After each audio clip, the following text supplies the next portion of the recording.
could mute you, I guess, just to. Wait, what do you? I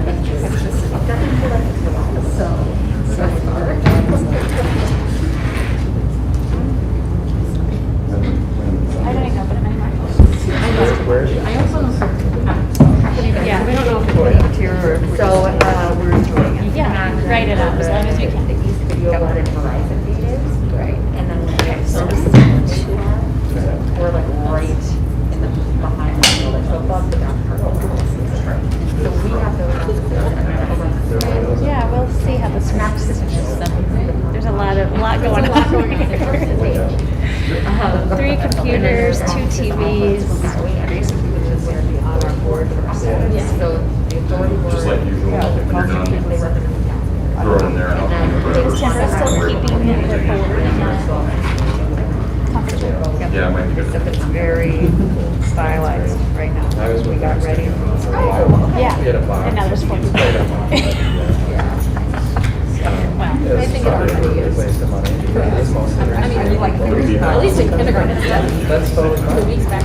But you have the budget. If they're in the same. Why not? They're nice. Were you, which level were you? 2 weeks after. Oh, Hi, Jason. And I know, like, at least for us. I love it. The law. Okay, see you shortly. Thank you. One more test. Were we so quiet? What's that? Were we so quiet? You could Jason, welcome.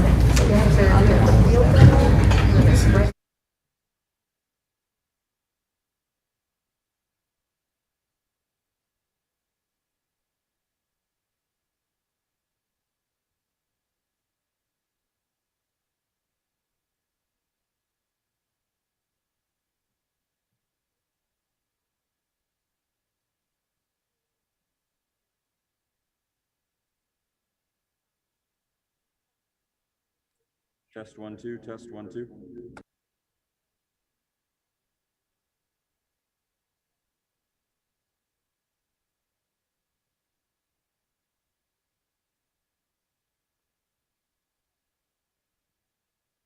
All right, I'm going to officially call to order Board of Directors meeting for Woodbury Leadership Academy, 5:30 on January 26th, and we'll start with a roll call for Nancy.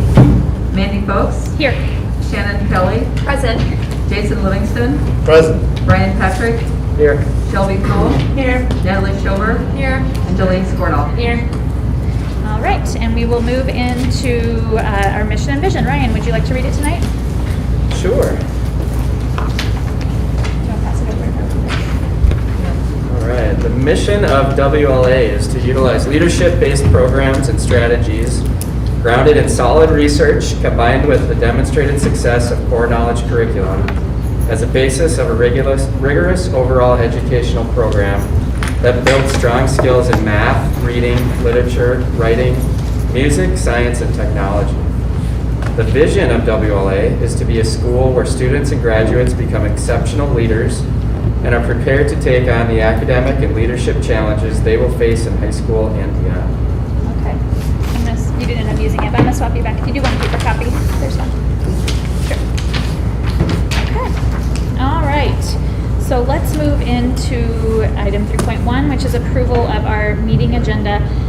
I will say we've got a little bit of shifting around just to try to squeeze some presenters in. So we have the 7th and 8th grade team here, and so we're going to move them to item 5. So as an example of our State of the School presentation, so that they can head home after their busy day of school.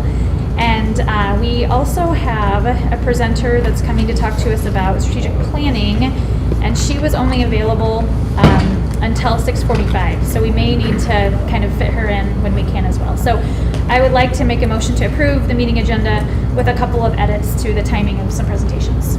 I'll second. All right, there's been a motion and a second to approve tonight's agenda with a couple of edits to timing and presentations. Is there any further discussion? All right, all those in favor, aye. Aye. Anyone opposed? Any abstentions? All right, that motion passes. Okay, the next one, 3.2, is approval of December 15th, 2021, all the way in last year, meeting minutes. I'll make a motion to approve the December 15th, 2021 meeting minutes. I'll second. There's been a motion and a second to approve the December 15th, 2021 meeting minutes. Is there any further discussion? All those in favor, aye. Aye. Anyone opposed? Any abstentions? All right, that motion passes. Item 4 on the agenda, conflict of interest declaration. Are there any board members that would like to declare a conflict of interest this evening?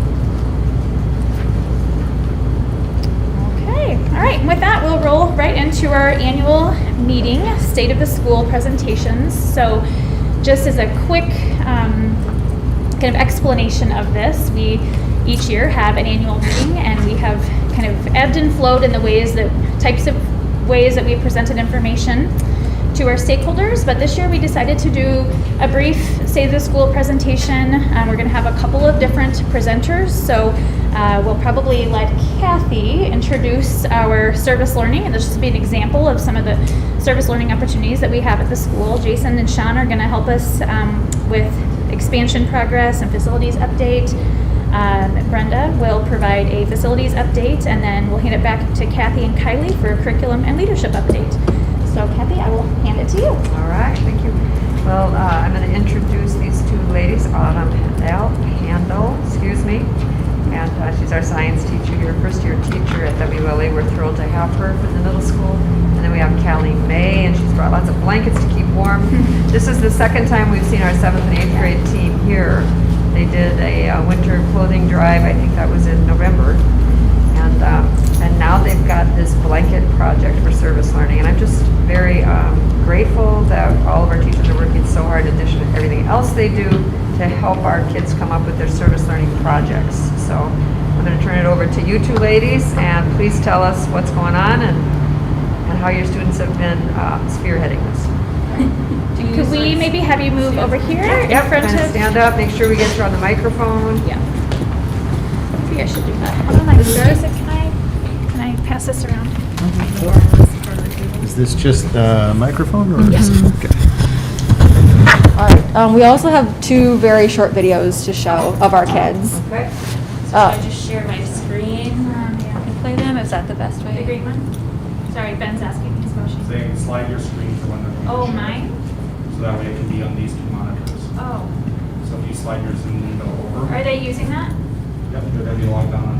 Yep, I'm on this. There we go. Oh, okay, sorry, I didn't, okay, great. So just for some context, we had our kids, 7th and 8th graders, help us make blankets that we are donating to the Children's Hospital, the NICU specifically. We do have 2 videos to show of our kids explaining everything.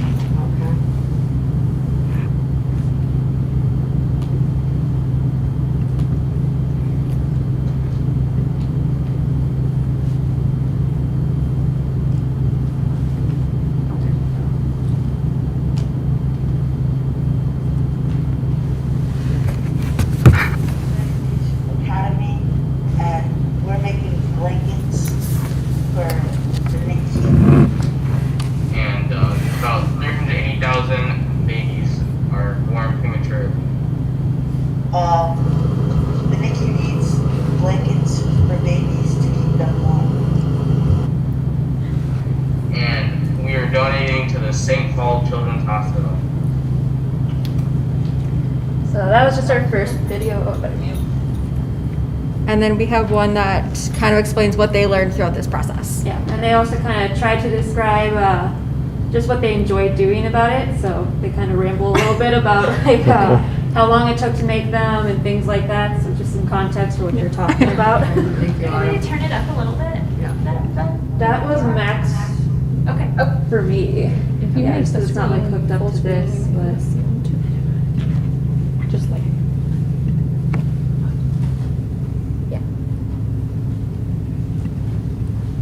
These are some of our 7th grade girls.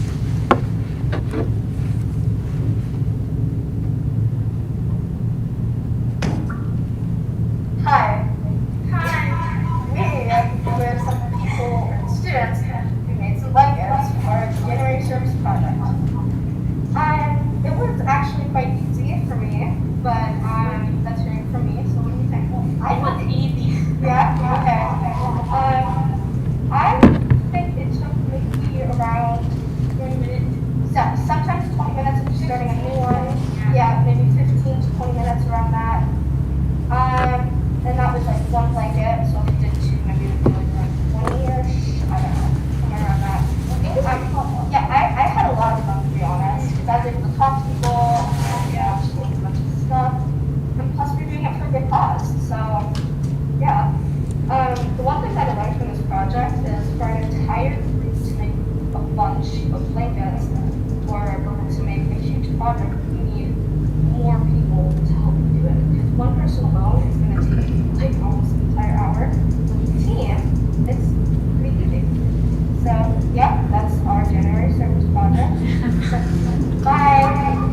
There we go. So they made in total 51 51. blankets. Wow. Donating. Wow. Yeah, these are some of the examples that we brought. I'll hold that one up. We also had a family with an online student donate 7 or 8 that they made at home. It would hit home for these families because the student spent the first few months of his life in the NICU. Oh. And they still have his blanket. So mom was very excited about this project. How So, long does it take to make one? According to the girls, it took them 20 minutes to make one. So it varied, I think, depending on the student. Some could focus work through and- quite quickly, and some it took a lot longer. Yeah. But the kids all had a good time, and it was a good bonding experience between 7th and 8th graders instead of just keeping them in their own separate groups. So, all in all, it was really good. Oh, good. Thank you for doing that. Good job, appreciate it.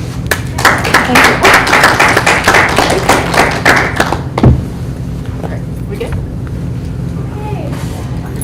Jason, we will have you and Sean present expansion, progress, and facility update. How should we present slides? So I think he's going to share. Sean, do you want to maybe unmute? Does he have his slide? Yeah, I sent him to Okay, him. perfect. So maybe Sean can share his screen. Sean, did you get a copy of the slides I sent? Yeah. Excellent. Ooh, I like the background, Sean. I like how that flame is coming right out of it. My new haircut. Awesome. Well, You want me to load the slides on here, Jason? yeah, if you don't mind, we can watch them live here in the room, and anybody else who's online can see them that way as well.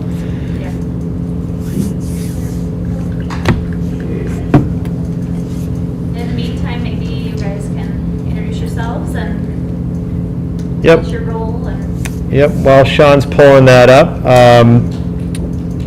since this is an annual meeting, I'm going to go ahead and pretend that nobody knows who I am. Jason Livingston, I've been on the board for, this is my 4th year, and I'm also the chair of the Facilities Committee, the inaugural chair. And we're involved in a lot of really exciting facilities-related projects right now, and Sean, who is also on with us at the moment, is our facilities consultant, which is kind of a catch-all term. He does way more than that. But Sean, I'll let you give 10 seconds on your role within our group as well. Yeah, well, first, I sincerely appreciate the time allotted to get the ability to speak to you guys tonight. There's some exciting things that are going on, and it's a fun project, and really it's been a great partnership now for, I don't even know, are we on 4 years, 4 years, so it's been fun, and really appreciate all the trust and just excitement around. So I'm Sean Smith. I work at a company called Woodbury Capital Management, and with regards to kind of this overall building project, I'm what they call the owner's representative, and I've helped you guys find the site, purchase the building, go through all the due diligence, and then help you construct what you're seeing right next door to you guys in the new gym facility. So,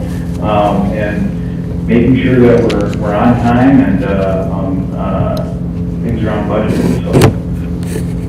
Perfect, thank you, Sean. Why don't you go ahead and advance one slide and we'll jump right into it here. So, a lot of people, if you've been to the school recently, you've noticed that we've got some construction going on, and we have had some construction going on for quite a while now. What I want to do is, for the benefit of those who might be newer to the school or considering the school, watching this online, that sort of thing, I want to take you through just a 10-second journey of how we got to where we are today. When the school was first founded, we were not at this location. We were at another location in the city of Woodbury, and we were actually borrowing space from another school. And there seems to be a perennial question of where is our school going to be permanently? And it wasn't until we toured the building that we're in right now on Globe Drive that this team really decided, wow, I think we found our forever home. And the interesting thing about that is when we first toured this school, we were not in a position to fill the school. We had no chance of even filling what we had. Is that a camera? Yeah. Okay. It was on me, so I did not, I made it on you. Perfect. I hope everybody can hear me okay too, by the way. But like they said in the Field of Dreams, if you build it, they will come. And that is exactly what happened with our school. And it wasn't just our facility that drew people in, it was our staff, our teachers, our administrators, everything that we were doing with our curriculum. But the icing on the cake there was the facility that we were able to work from. So over time, we expanded within the space we had, and eventually we maxed out the space that we had. Through that process, we were also able to negotiate for the purchase of the building that we're in. We were previously leasing it from its original owner, and in that purchase agreement, we also negotiated to not just get the building and the land that it sat on, but also all of the adjacent land across the road from us.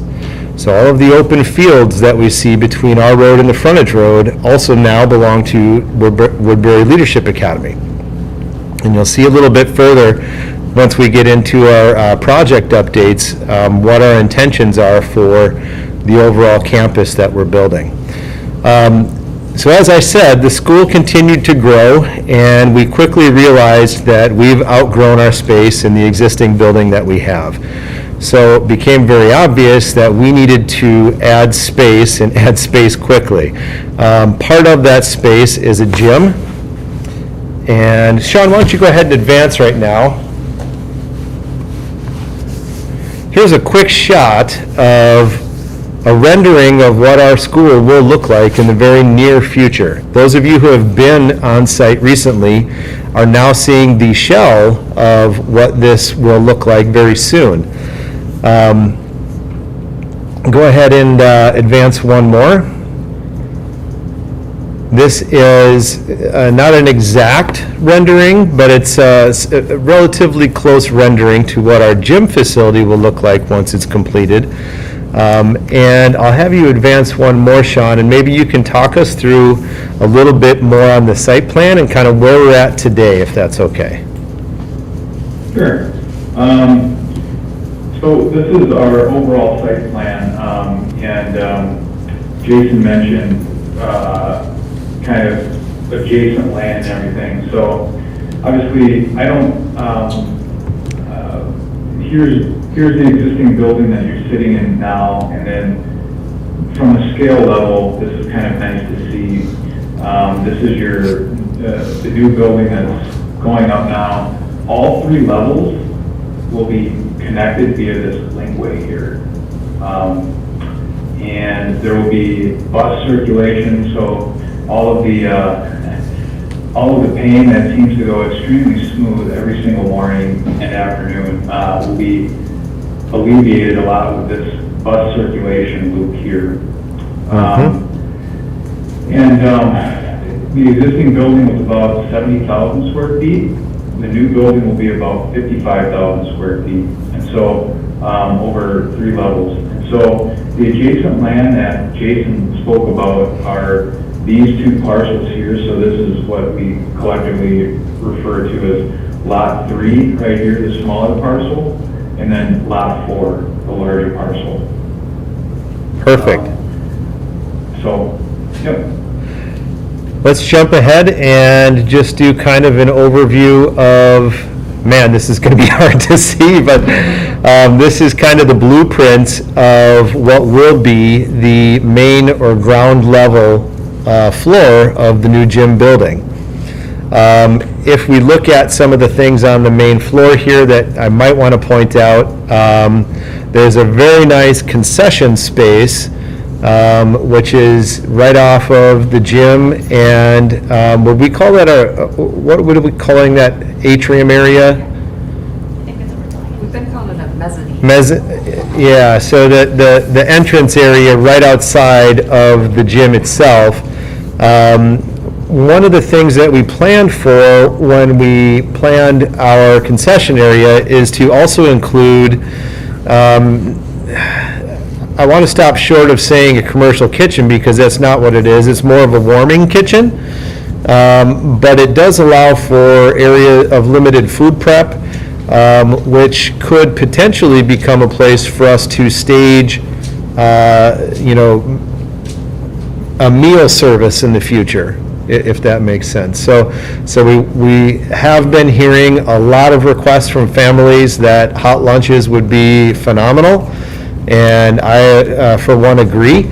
And so at some point in the future, once the building is completed, we have the capabilities to entertain that as an option. We also have a performance space, which is being highlighted by Sean's mouse pointer right there.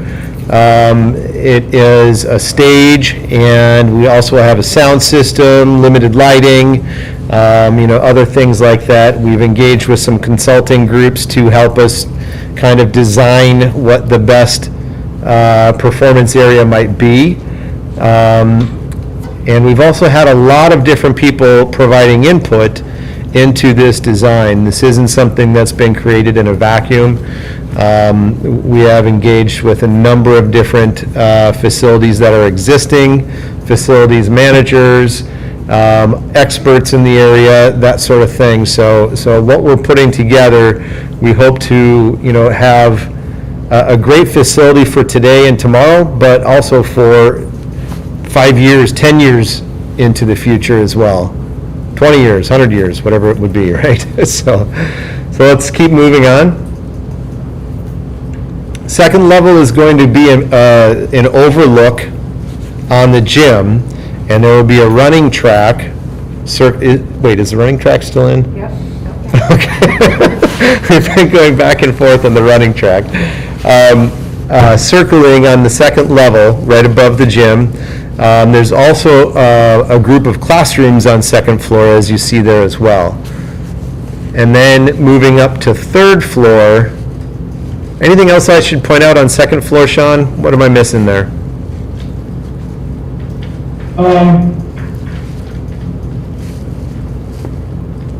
Yeah, I think you hit it. This will mostly be classroom space, so. Yeah. Okay, and then third floor is all classroom space. It's going to be similar to how our third floor is set up in the building that we're in right now, with kind of the locker bays in the center, classrooms around the outside, familiar to our students, familiar to our staff.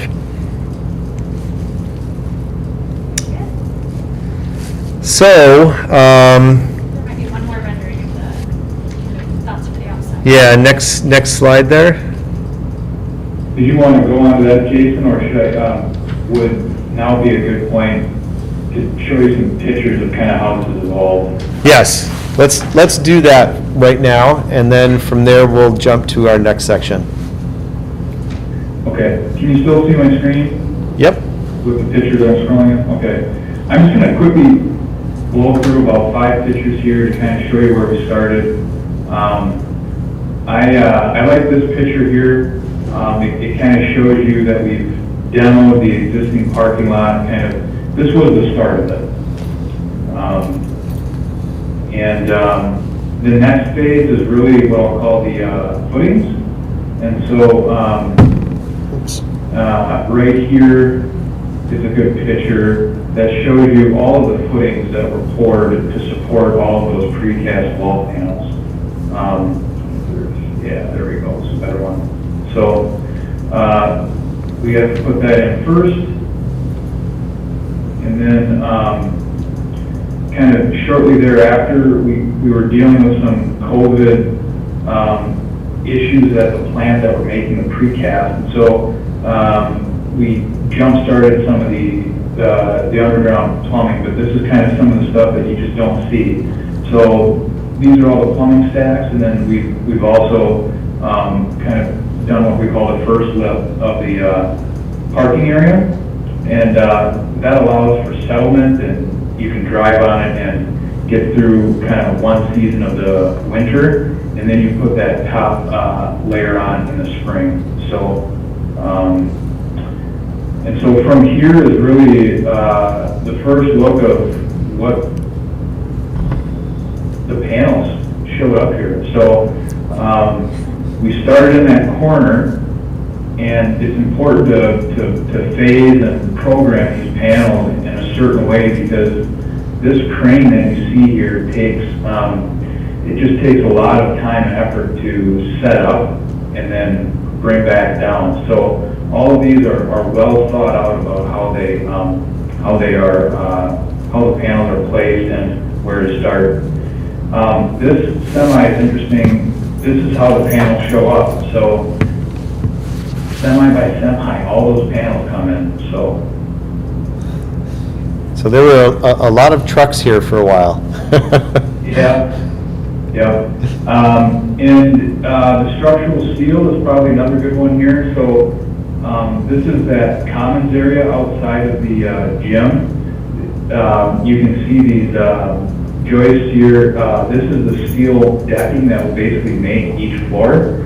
So as we were building out the precast panels, we were also setting the steel for the building as well.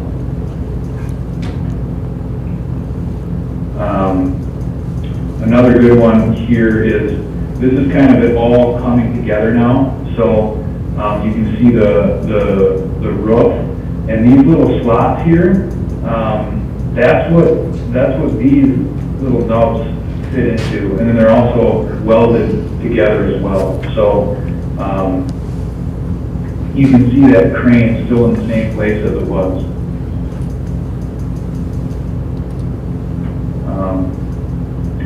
So today we are buttoned up and snowing and all of that. So the only last picture is kind of this week. This is kind of the update. So now we're starting to put in the windows, and we're going to start. So now all of the exterior is done. There is some cleaning of the precast and some repairs that'll happen. So now we're going to start to work on the inside, and it's pretty much sealed. We're going to start with the third floor, so we've got heaters, and then we'll be pouring the floor on each level, and then I would say probably at the end of February, all of February, we're going to start to frame out all of those classrooms, put plumbing, expand all the heating and cooling ducts in there. And then I would say in the end of March and April is when we're going to start to put all the finishes in. So that's when we're going to have the floor for the gym in, and then we expect to from basically April all the way to June 1st, really get all the finishing touches done so that we can occupy that building. So, so that's kind of everything that you saw on paper. This is how it comes to life, which is a really, really rewarding process to see. So, and with that, I'll go back to the PowerPoint. Do you want me to move on to the next slide, Jason? Sure, go right ahead, Sean. Thanks for that, by the way. So when are we going to get there? Right now, certificate of occupancy is scheduled for June 1st. That is when we officially take possession, so to speak, of the building and are allowed to occupy it. However, depending on how things are developing prior to that time, we will hopefully be able to get in there for tours and things like that prior to taking possession on June 1st. So if there's, new family tours or things like that that are coming into play in the spring, we hope to be in a position to kind of show off our new gym and our new building to that sort of group as well. So what's next? After we build this gym, right? Go ahead and jump to the next slide. Future site plan. So we talked about the space we have across the road. The next facilities major project is going to be building out and turning that space into a usable school space. Right now, it's just a rough cut field, right? So we're in talks with a number of different groups right now to put together a landscape plan, including a soccer field, possibly a baseball or kickball field, a pavilion, overflow parking, walking trails, all kinds of different things to really make this space a great usable area for the school. And that is about it. Thank you very much. Any questions from the board? Any backup just from supply chain type issues or? Oh, yeah. Sean could probably speak to our supply chain concerns, but we did have one major backup was due to not supply chain, but due to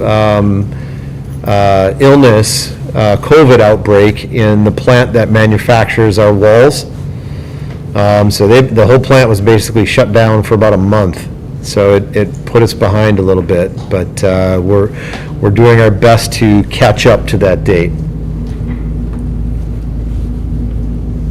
Okay, thank you, Jason. Yep, you're welcome. Thank you, Sean. So we are going to move on to our finance update now. And so I saw that both Bridget and Brenda are on the line there, so I'm not sure which of you wants to kind of lead the presentation, but we are ready for you. Thanks, Marty. I will share my screen here.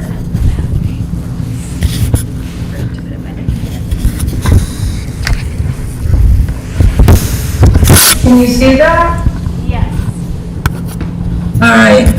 I promise not to take up a whole lot of time here, but thank you for the opportunity to present to your board and the annual meeting.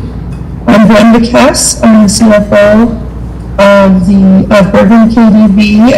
We do the financial consulting for Woodbury Leadership Academy. We've been working with the school since the school opened in 2014, and so we've been working with them for quite a few years. And I'll just be reviewing kind of what's going on right now. Just a quick 5-minute overview, and then we're going to be presenting financials later after the annual audit. So we work with the school's budget, we prepare financials, and do all of the financial related duties for the school with our finance committee team. And so I just wanted to review quickly the budget. The budget runs the school on the financial end. And so we just finished the fiscal year end 2021 audit, and that is going to be presented tonight by the auditor, Bonnie. But just real quickly, the fund balance savings for last fiscal year was $968,750. That looks like a really big number, but the school did just get short of $500,000 for the PPP Paycheck Protection Loan. And so that was one of the reasons why that was such a huge savings. But great to add that fund balance savings to the beginning fund balance, which was $963,000, ending the fiscal year with $1,932,000. So we basically doubled our fund balance in 1 year. So that was outstanding. We are currently at a 36% fund balance of expenditures, which is very strong and above average for public schools. The goal for public schools is around 20 to 25%. So we're doing very well with fund balance. We also refer to that as our savings account. Our cash balance at the end of last fiscal year was $1,682,000, which is equivalent to 113 days of cash on hand. So very strong, and with cash balance, in case of those days of unprojected things that may happen. And so the investors will be looking for the school to have about 45 days of cash on hand, and so we're well above that covenants for the building company covenants.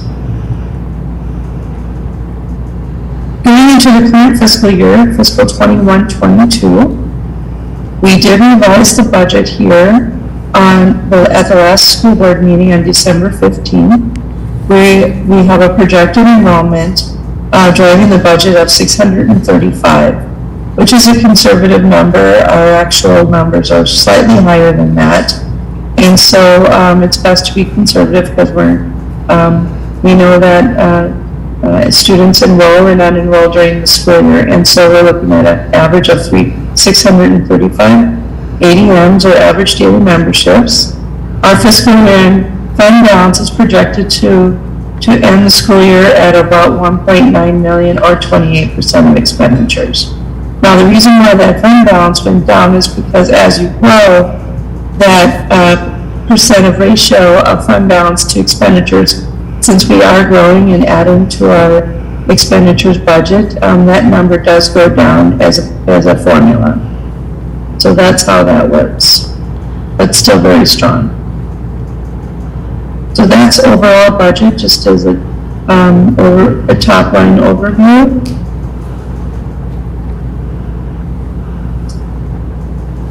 Talk about the the balance sheet and income statement for the fiscal 21-22, and this will also be covered with our financial statements later into the meeting. But we are 50% through the school year. As of December 31st, our cash balance was just slightly under 2 million, or equivalent to 106 days of cash on hand. So we are still very strong this fiscal year, 50% through the school year. Our year-to-date revenues earned are $3,418,000, or 50% of our revised approved budget, and our expenditures are currently at $3,139,000, or 46% of our approved budget. And as of December 31st, our net income was $279,561. So doing very well into the school year. Coming up here is going to be some work that we'll be working on for the fiscal 22-23 budget. And even though we're only halfway through the school year, we start preparing for next school year. Next year's budget must be adopted by the board by June 30th. And so we typically aim for around April or May to adopt that budget so that we can have our budgets in place for securing contracts and teachers for next fiscal year. Our current state aid formula, which is the bulk of our revenue, state aids, is budgeted to increase next year by 2% on the formula. And we are hearing, we have just received new information just in the last day or two about a possible additional increase of 2% on that state aid formula for next fiscal year. This is good news because we know that because of the pandemic, we have a lot of increasing costs and the inflation has gone up.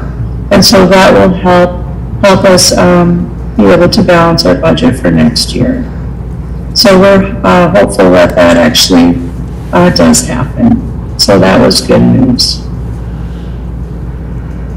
So that's all I have for a quick 5-minute overview of the financials, and we'll hear more about the audit here from the auditors later into the meeting. Okay, thank you so much, Brenda. It's very helpful. Thank you.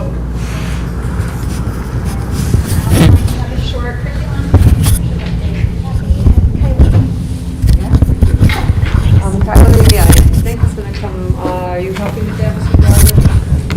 getting Kylie on the screen. I'm not sure if she's downstairs. I'm right here. Oh, you're right there. All right, thank you. You're still here, but you're downstairs. Okay. Yes. Good to see you. I'm gonna let Kylie kick it off. She's put together a nice presentation, and we both kind of have some things to say, but mainly, I remember 3 years ago when we wrote some goals as a strategic plan to work towards becoming a distinguished core knowledge school and develop a leadership program. I think, as we're all aware, our academic scores took a huge tumble last year, and so I think for the purposes of this, let's have the overview and talk about some of the things we have in place to address our academic improvement. All right, wonderful. Yeah. My name is Kylie Griffith, and before I dive in, I just want to give you a little bit of an overview of my past with, our history with WLA. I relocated here from Los Angeles in 2015 and started out as a third grade teacher here, which I absolutely loved. It was my first experience with core knowledge, and I just really dove in and fell in love with it. I will not work for another school unless it's core knowledge.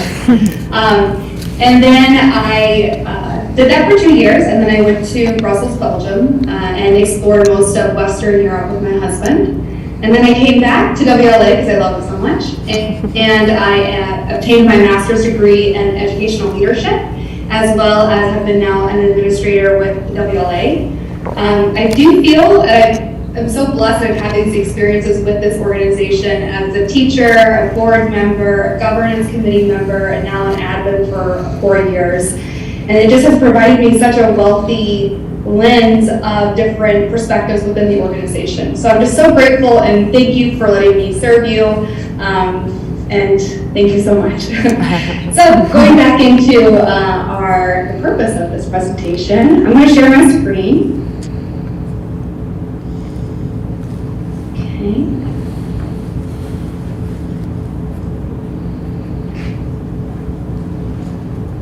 Okay. I'm really hoping it doesn't fly by on me. Okay, so this is about how we're using data to drive our instruction, like Kathy had said. It really is at all levels of our community. And it starts with, oh no. Okay. I'm just gonna share it like this, if that's okay. It's fine. Different levels of the school system. So we have the classroom teachers at one level, we have the school administrators at one level, and we have VOA at one level. If we did not have an authorizer, if we were a traditional public school, that would be the district. And then at the highest level is the Minnesota Department of Education. And I wanted to share this with you because it kind of provides the different ways that each level obtains and analyzes data. And for this purpose of this presentation, we're going to focus on classroom teachers and school administrators. And so with that, school administrators monitor school programs such as, we just have added the RTI department. Although we've had it, we've really beefed it up. We have an experienced teacher that has taught at WLA for several years as the lead teacher, who then helps lead and direct 2 employees to help serve as many students as we possibly can. It's a great program. The teacher is very data driven and is making such great progress in helping our students who really are benefiting from those interventions. We also added a counseling department, which we all know mental health is so important. If students are feeling upset, there's more difficult to learn. So having that department has been key, especially during these COVID times. We also have added a leadership specialist, which is actually ran by our counselors, and it's been so great to have them meet all of the kids throughout the building and to develop relationships with them. So it's been really wonderful. And the leadership specialists are focusing on our core virtues, which are respect, responsibility, humanity, gratitude, and perseverance. We call it the 5, so if we give you 5, you show 5. We've also added a WLA Learning Lab for mathematics this year, which has been so much fun. Kids come in during mathematics time and are able to learn in a smaller environment, and they are thriving, and it's so cool to see the data. and how they are progressing. And we're collecting the data through iWriting as well as through classroom observations and quizzes and etc. We've also really increased our EL services for our kids. And the teacher, the EL teacher is fantastic. She actually just came back, was in Russia previously. So she has a really great understanding of dual language, and it's just, she's such a great teacher as well. And then lastly, in-house subs. Oftentimes you hire out on subs, but having in-house subs really allows you to have those subs understand procedures as well as a curriculum, and that together helps make sure that we are not providing gaps for our students. Consistency is key, as we all know. So, Kathy, do you have anything to add on that slide? Nope, I think that's a good job. Okay, thank you. All right. As school administrators also work with policies and procedures to make sure that our academic programming is constantly being improved and revised. So with that, we work with the governance committee with these, and we've added a new policy, we've revised new policies, and these are constantly being reviewed and revised just to make sure that we're using the most updated standards for our school. We've also really hit it very hard on standards-based grading, what we call SUG, and what that looks like, and making sure that we're not only grading consistently across the grade level, but also among the different grade levels. So you may have noticed our report card grading has been a little bit more rigorous, and that is, we're trying to get more aligned with our mission and vision, and in turn, that will increase our student test scores. So that's kind of what we're doing at a policy and a procedure standpoint. And then with collaboration with classroom teachers, we are monitoring the school practices. And this is my favorite part. We work with teachers and PLCs weekly, and during those hour meetings with teachers, we're collecting data, analyzing data, we're looking at our pacing guide, our curriculum map, we're pulling out our sequence books and our teacher guides, and we're just looking to making sure that teachers are understanding the data that they have, and as well as how are they going to use it moving forward. So it's a lot of reflective questions, it's a lot of brain power in the group, and it's just such a fun experience, and even though it's really draining at the end of the day, it is a really great experience. So PLCs, they have them weekly. And then we also have data dig days, which have been so wonderful because it provides one full day of us to analyze data. And we have placed those strategically near or after statewide testing or map testing, etc. So it's been really helpful to have those days to really dive into that data as soon as we get it. As we all know, if we were to wait a couple months, every day is so important. So it's really important that we have those days right after we get a lot of that data. So really love those days. I even have a data dig day shirt.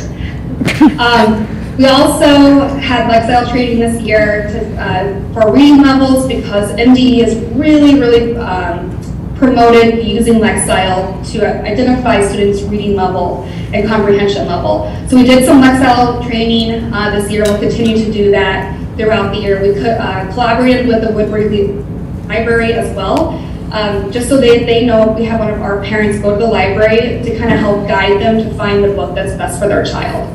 So that was really fun to do that as well. We've had Ready Classroom Mathematics training in-house this year. We had 3 days last year online, and now we're having 3 days on-site this year. And it was really fun to be in that training and to feel like a student as we kind of were seeing what it really looks like and feels like and sounds like.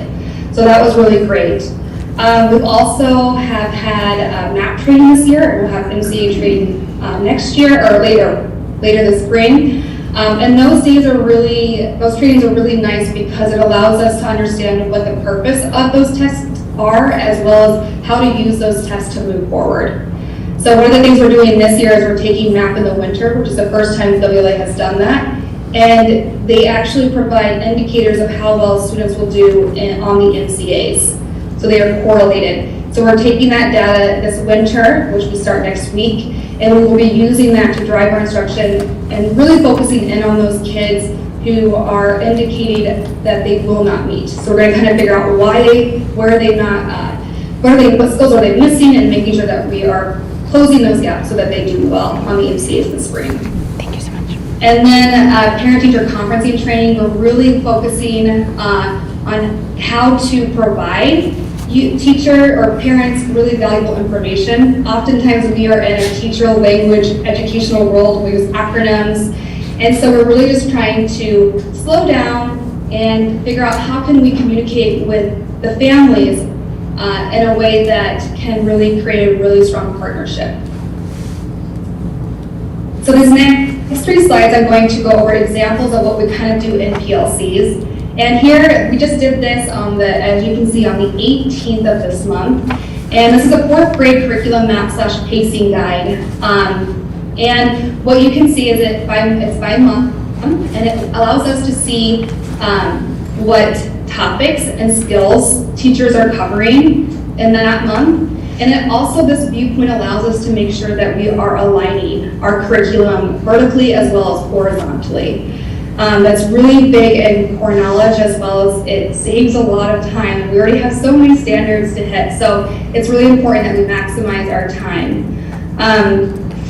This also allows to keep teachers on track of delivering the intended curriculum, which in our case is core knowledge and Minnesota academic standards.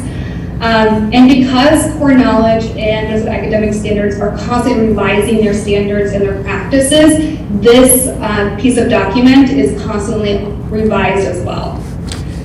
So these are located on the school site for grades K through 8.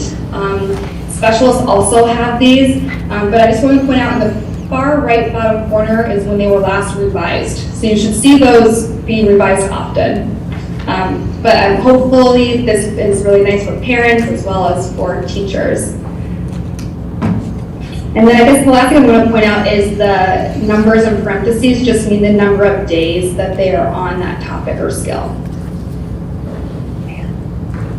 Okay, another thing that we do at PLCs is something called an assessment analysis chart. And this is an example from grade 2. And what this is the numbers that you see across the top are the question. So question 1 through 10, and then question 1 through 10 with a multiple choice. And then in the question row, you will see the specific question. And we have that on there just so we have one lens of everything instead of going back to the test to see what question 1 was about. And then on the first column, we have where you see the black or where student names would be. And then those little X's are on where students missed the question. So from this point of view, we can really see which students are doing well, and as well as how teachers are teaching. So for example, if almost majority of the class missed question 8 in the vocabulary, that would give us information as to, okay, what did we do as teachers? How did we provide that instruction? And did we check to make sure that our students understood what we taught? So it's not just so much for student, but it's really important for teacher instruction as well. So I really love diving into these. These are really, really helpful. And so every grade level uses these. We use them for majority of our tests, and even quizzes. So it's just really nice to have.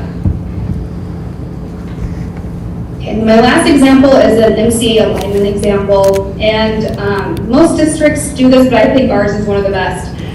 So we have 3 columns here. We have the Minnesota Standard on the far left column. In the middle column, because we use Ready Classroom mathematics, we have put in when those standards are taught. So for example, 3.1.2.2 is taught in Unit 1, Lessons 2 and 3, as well as in Unit 2, Lesson 18. And then, because sometimes those standards can be confusing or maybe like, what does that look like on the MCA? We have a sampler item of what it actually looks like on the MCA, and these sampler items are actually from previous MCA tests. So it's very clear, one page, or one viewpoint, I guess. So these are the types of things that we do in PLCs to make sure that our scores are increasing and we get to know where our kids are and get to help them. So.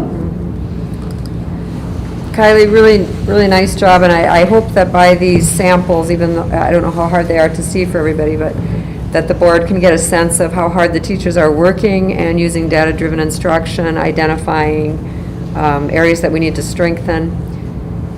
And I also want to make a quick plug in here of leadership, because it was not only working towards core knowledge distinguished school and increasing our academic scores, like Kylie has just laid out a lot of initiatives that we've been doing, but also another strategic goal was launching our leadership classes, which has been done, as Kylie mentioned, with our counselors. Quickly, some of the things they do in leadership classes are goal setting, community engagement, leadership examples such as MLK, mindfulness, friendship, emotions, responsibility. Older kids get a dose of time management and peer pressure, service learning, which we've gotten a couple doses of, and as well as some self-esteem issues. So just the staff is really working hard on not only leadership but academics. So thank you, Kylie, for that great presentation. Thank you. And I also want to shout out to PTO because they have been so lovely. The Scholastic Book Fair dollars, they use the money that they have, and they donate books, and they have focused on leadership. And so they've really grown our leadership library. And so thank you very much, PTO, for your commitment. Well, thank you, Kylie, and Jason, and Sean, and Brenda. That was really helpful to just kind of give just an update of where we are as a school right now, and hopefully that was informational not only to the board, but anyone who might be watching, whether current parents or teachers or prospective parents. And with that, we are going to kind of launch into the rest of our agenda. And as I mentioned early on, we were going to move a few things around to allow ease of presentation. So what I'd like to do next is, Gail, I see that you are online. You unmuted before I even called your name, so you must have known that was coming.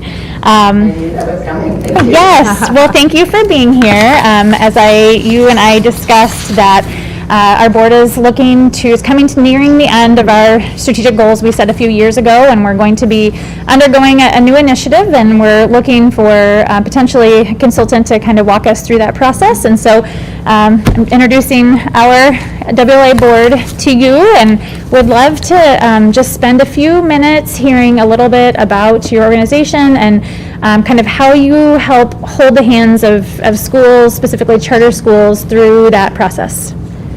Absolutely. Well, Chair Folks, thank you so much for including me on your agenda this evening. I know that you did some shuffling in this, so I'm appreciative of that. And I do want to do a shout out to fellow board member Ryan Patrick. I think he was my first contact with the Leadership Academy, and then with you, Mandy. So I appreciate the opportunity to share with you a little bit about Minnesota School Boards Association's strategic planning services and process. And I do want to thank you for your membership in our association as well. My name is Gail Gilman. I serve as Director of Strategic Planning and Board Leadership with your Minnesota School Boards Association. We have been doing strategic planning since 2015. And right now, with those that we have completed and those that we have on the docket for the months ahead, we will have completed over 100 strategic plans in school districts, charter schools, education districts, service co-ops around the state of Minnesota. A little bit about me. My background is in education. My undergraduate and my master's are in family and youth education, and the majority of my working career was being on faculty at the University of Minnesota. In 2017, I segued to take a position with Minnesota School Boards Association because I, like many of you on the board, am a former school board member. I served on the New Ulm Board of Education, so located in southern Minnesota, and that's actually where you're joining me this evening. It's in my home in New Ulm, city of charm and tradition. Our staff are continuing to work remotely, and plus I think it was just way too cold to go out to work anyway, even if we weren't. So anyway, that's a little bit about me, and I do lead the strategic planning efforts for our association. I know that I shared some information with Mandy. Mandy, I'm not sure, did you have a chance to forward that out to everyone? I did not. It came after our packet went out, but I did bring it with me tonight. So I'm happy to, as you're talking, I'll walk around and share that with the board. Okay, sounds good, perfect, well, I appreciate that. So there were, I think, 3 documents that I shared, or at least 2 documents that I shared. One was our brochure talking about our strategic planning services, and then the second item was a document that is a suggested sample timeline for strategic planning process. And the third one was a document that talks about the 5 standards of school board leadership. First, why do you do strategic planning? The easy one is that it is a requirement under the world's best workforce to have a strategic plan in place. And then I always like to say, have an updated strategic plan in place too. So that's why I'm just totally tickled to be visiting with you. Next, it gives you as a board a chance to play out your role of governance. And for those of you that have attended our MSBA training for board members, you know that in the board governance model, the board governs, your executive director manages, and in that board governance model, the key responsibilities for board members are to set parameters, set expectations, and have a strategic plan in place. So it gives you an opportunity then to have that in place and let that unfold as you serve your school community. The process that MSBA uses is one that we consider to be very inclusive. It is so important for us on your behalf to make sure that all views, all values, all voices are part of the process. And so we do that by starting up front with information gathering. We do that in a couple different ways. One is through surveys. We have an internal survey and an external survey that asks questions of the entire process of the school. And then we also conduct listening sessions. And with listening sessions, I like to meet with, again, all the voices or all the stakeholders. So it's important for me to hear the voice of students. And in your case, being in K through 8, we look at that probably 5th through 8th grade. I mean, it just depends. I could visit with younger students as well. So starting listening sessions with students, listening session with you, entire board, and your executive director. I also like to do a listening session with the executive director and the administrative team, whoever those folks are and whatever lead positions you have in your school. And then I always like to visit with staff, both licensed and non-licensed. And then lastly, the 5th group is your parent/guardian group and community members, so that we really get to hear from all of them. So gathering information up front with surveys and with listening sessions. And then I put together a stakeholder engagement report, which I, utilizing that information, the findings, the learnings. And then in that stakeholder engagement report, that is shared at the first of 3 strategic planning committee meetings. The strategic planning committee, again, is representative of all of your stakeholder groups. So I like to see some students and some staff, both licensed and non-licensed, and administrators, your executive director, parents, guardians, community members, and the entire board as a part of the process.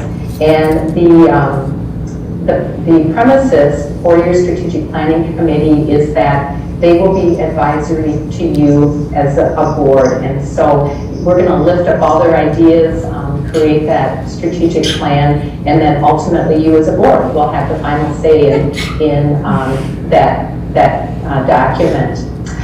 In the process then with the 3 strategic planning committee meetings, your strategic planning committee can be as large or as small as you'd like it.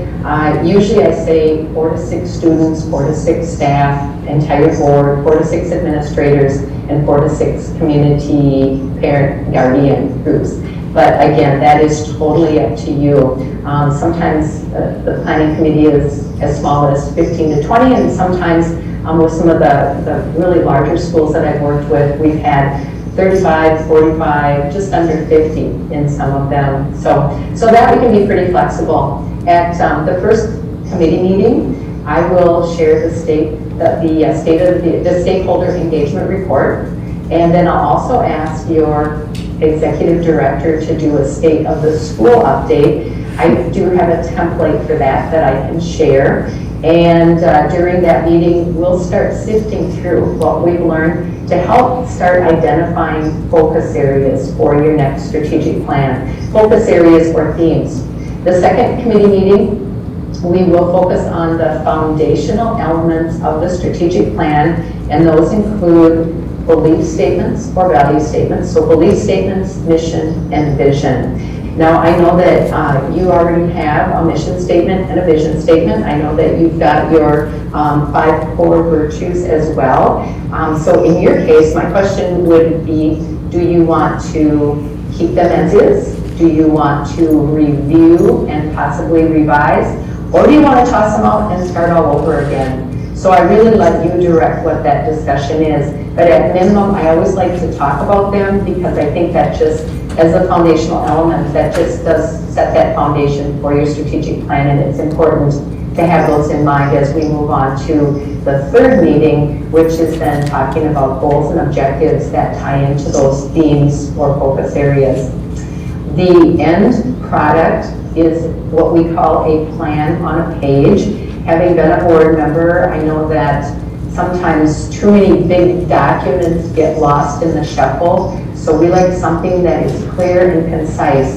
And on our strategic plan, we will include your belief statements, your mission statement, your vision statement, and then we'll include those focus areas, goals, and objectives. And it's just a nice document that you can use to govern with, nice document you can put on your website for the community to understand what your strategic plan, or we call it also the visionary roadmap, what it really is about. In addition to that, I create an implementation document for your executive director. So it has all those same bits of information on it, but there's also a section that the action steps or action plan considerations can be included. I'm going to pause for a second and ask what questions the group might have of me. Questions for Gail? I think it all sounds, yeah, Gail, I'm not sure if you can hear me from the microphone there. Can you hear Jason? I can't. I'm going to turn my volume up so it's a little speak to it. Go ahead, Jason. I'll speak more loudly if I can. Perfect. I'm curious. I'm interested in how productive the committee meetings are once you get, over 15, 20 people involved. A perfect, good question. Let me say first of all, and I haven't had a chance to mention this, but we are providing our strategic planning services virtually. So I do facilitate all the sessions, just like I'm doing this evening. You will have the option of having your strategic planning committee either in person or virtual. And let me tell you, the school districts have loved having those options. We never have to cancel a meeting. It's never too cold. We never get too much snow and things like that. Jason, in answer to your question, with each of those 3 strategic planning committee meetings, we do break into small groups. And depending upon number in person and number virtually, then we will facilitate those. I'll facilitate those who are online. And then usually I'll call on a lead administrator, not your executive director, because I always like that individual to be roaming the room and kind of having a chance to hear the discussion from all groups. So each time we do break into small groups, and I've got some prompts for them to discuss. Then we come back together as a large group and we will share out what each group has come up with. And then in addition to that, because we're working virtually, I will ask for their written feedback in the form of, I've got a link for each of the discussion groups each time. So there'll be a link and they can type their information in and I can gather information that way. Jason, does that help? And say more about that. Any other fears with having those numbers? No, that does help. I was just a little concerned if we were just going to do like open forum with 20 or 30 people, that would get a little hectic. Yes, absolutely. I agree. So no, we try and pull them in a little bit and do work in the small groups. Gail, this is Kathy, and my question is kind of opposite of Jason's. We've grown. Last time we did strategic planning, I think we were a school of 240 or so. And now we're up to about 640. And, just with the importance, I know that whenever we as a school send out a survey to our stakeholders, typically we get about a third of those surveys back, which is nice. I think that's kind of the average for any kind of survey any company does. But how do we make sure that we're hearing from all of our pockets? If they're not in a focus group or they don't answer the survey, our school has also changed with our demographics over the last 5 years.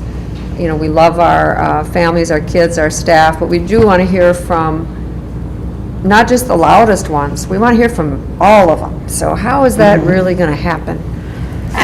So that's my question. A good question, thank you for that. And yes, it is hard many times for people to participate. The hope is that with those surveys, they are available to everyone and anyone. I do have some letters of invitation or letters of encouragement that you can use. I actually have a toolkit of resources for administering the strategic plan. And so, you can use that and then multiple reminders. And I think, I think just, again, the promotion of that. And so for those that don't take the survey, or maybe they take the survey, they also have the opportunity to participate in a listening session. The listening sessions are open to all as well.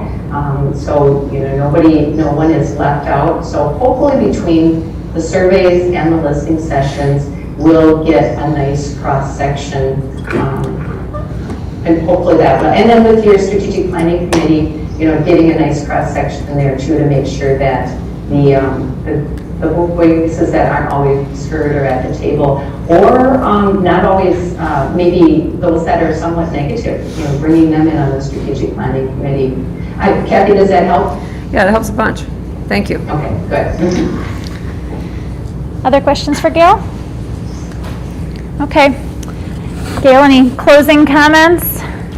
Just a final comment. I mentioned the toolkit. Usually the executive director loves this because we do need to lead on staff to send out invitations. So I do have a toolkit that I provide your school that has sample letters of invitation for strategic planning committee, for listening sessions, for the surveys, a news release, has some social media little statements that you can use to push out to get some promotion going of the process. Also, all the links are provided from me, the emails that go out to committee members, and even a resolution to adopt your strategic plan at the very end. So that's really all in the package. And I guess maybe one of the other things we talked about that I didn't mention is I do like to do a final wrap-up and review with the board, and I do this utilizing our board self-evaluation. So once the strategic planning committee is done with their work and you've adopted it, I want to send you on your way with goals of how you move forward with that new strategic plan, so that both I and you can ensure that it won't just get put on a shelf, but that it will be a living, breathing document. So with that, thank you for giving me some time to visit with you this evening. And if there's something that comes up after the meeting, please don't hesitate to reach out. Okay, thank you so much. We'll be in touch. Okay, Thank you. Sounds good. Take care. You Have too. a good rest of your meeting. Yes, thank you. Bye. Okay, we will revisit strategic planning, just have a discussion about how to move forward later in the agenda, but I wanted to get that presentation in. Okay, so we do not have any public comments this evening, so that would be item 6 on our agenda. So we'll move to item, what should be, apparently we had some misnumbering again here, but the service learning showcase for grade 4. Do you want to do that now? Yep. I think I saw Mr. Broderick. Jones online. Here she comes. Hello. Hello. And Ms. Sharma is on as well. Awesome. Okay. Hi. Great. All right. Ms. Sharma, do you want to share the screen or do you want me to do it? I can do it. Okay. All right, while she gets that going, I'm Mrs. Jones, and I'm one of the 4th grade teachers at WLA, and I've been here for 4 years. And this is the 3rd year of doing the service learning project. We didn't have a chance to do it the year when COVID initially came, but it's a very popular project in 4th grade. I'm Ravika Sharma. This is my very first year at WLA, so far it's been great. My team has been so supportive and amazing. The admin have also been really supportive and amazing with the transition. A huge change in fourth grade with also learning model, so all of that's been really great having the support behind, and I'm really excited to be a part of the team and talk about our service learning project this year. All right, let's hear it. All right, so what is our service learning project in fourth grade? Our students actually organized a supply drive for the Woodbury Animal Humane Society, and they located items in need from the Humane Society's website, and they created posters and a flyer to get the word out to WLA students and families. So if you're a parent at WLA, you probably saw in your newsletter information about what you could donate and how to help.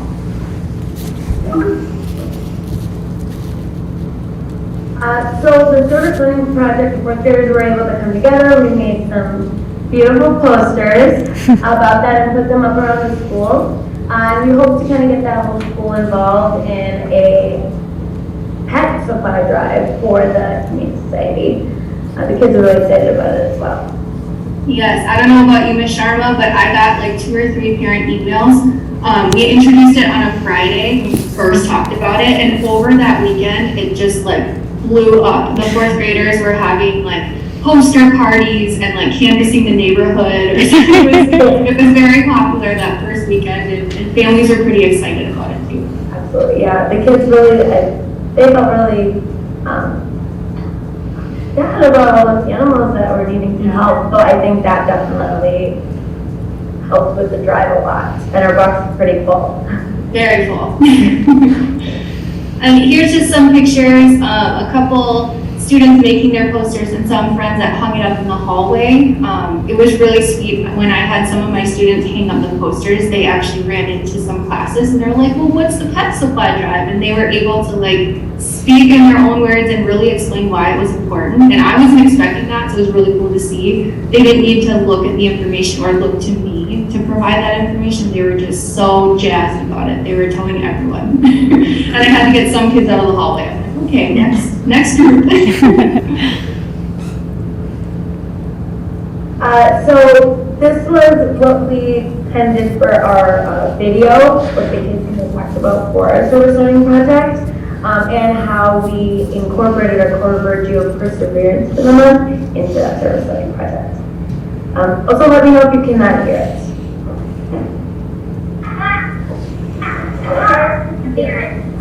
Perseverance is both said. The people at the Animal Humane Society work hard to give the animals life. The animals at the Animal Humane Society work hard and show perseverance through it. WLA has shown perseverance by showing our passion for animals. By donating pet supplies by Zena and Lydia. Cute.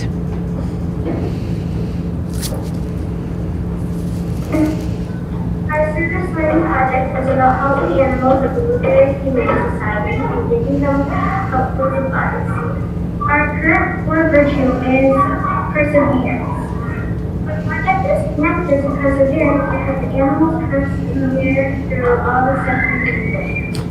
People who manage the Humane Society persevere through when they have hard times with animals because the animals are scared or shy.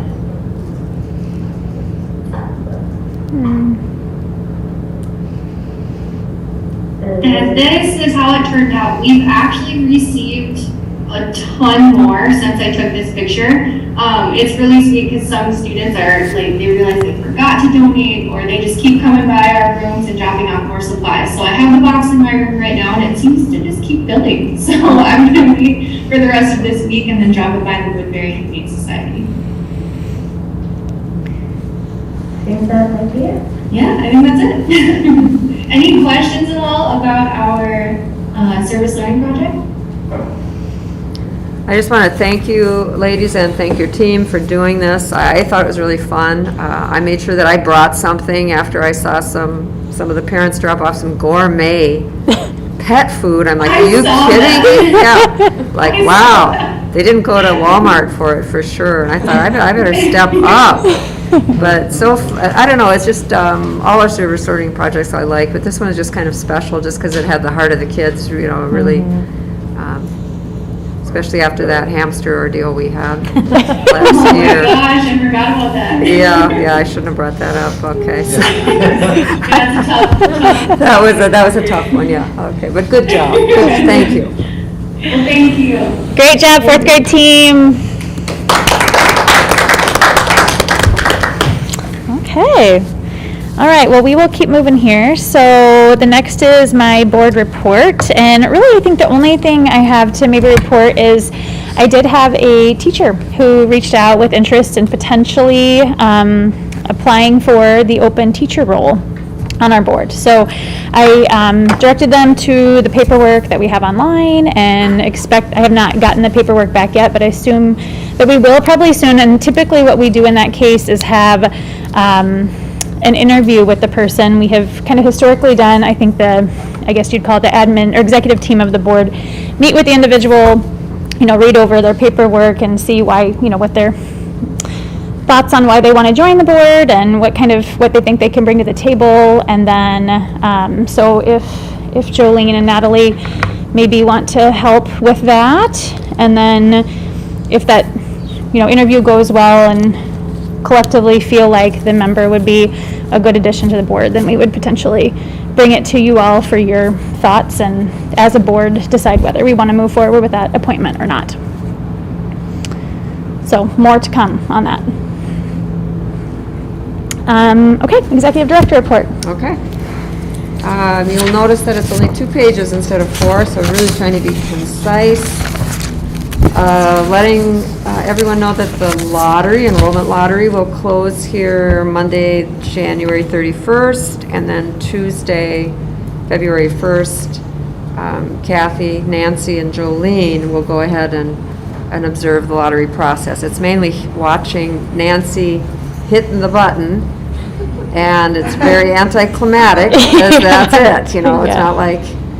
There's not like a bingo. No, it's not like that thing. Yeah. Oh, yeah. But, we'll get that done Tuesday. That's coming up quick. Also to let the board know that we have put together a calendar committee. I think there's 5 or 6 teachers on that. 2 paras, actually, 3 teachers, 2 paras. And we'll bring that back probably to the board in February. We're waiting also for South Washington to come out with their calendar, and so soon enough we'll have a calendar before you to approve. Excuse me. You can see under organization the finalized expansion affidavit was approved. We all know that. That's very exciting. But I think that it's just really important to know that we now have the permissions that we need to move forward if we ever do want to expand to additional grades or alternative sites. And on that vein, I'm currently working on permissions for a food service program, which is first through the city of Woodbury and then through the Minnesota Department of Health. And the point to all these permissions is just to ensure that WLA can move in any direction as these years go on. We had the 4th grade presentation, we had the middle school presentation. MAP testing begins next week.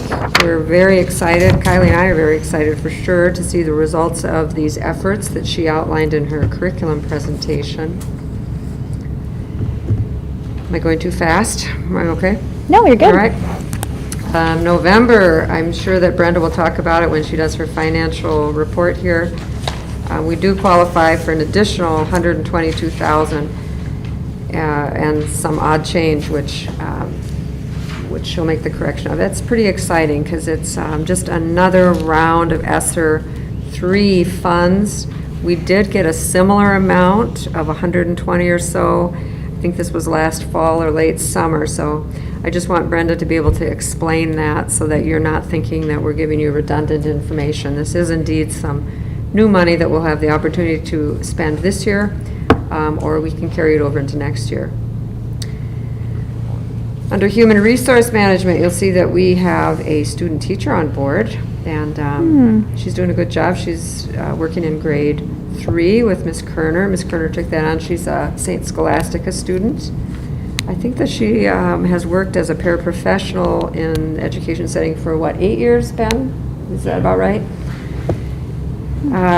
Also human resource, I think, as we all know, it's very exciting. Three of our 4 people are out on leave.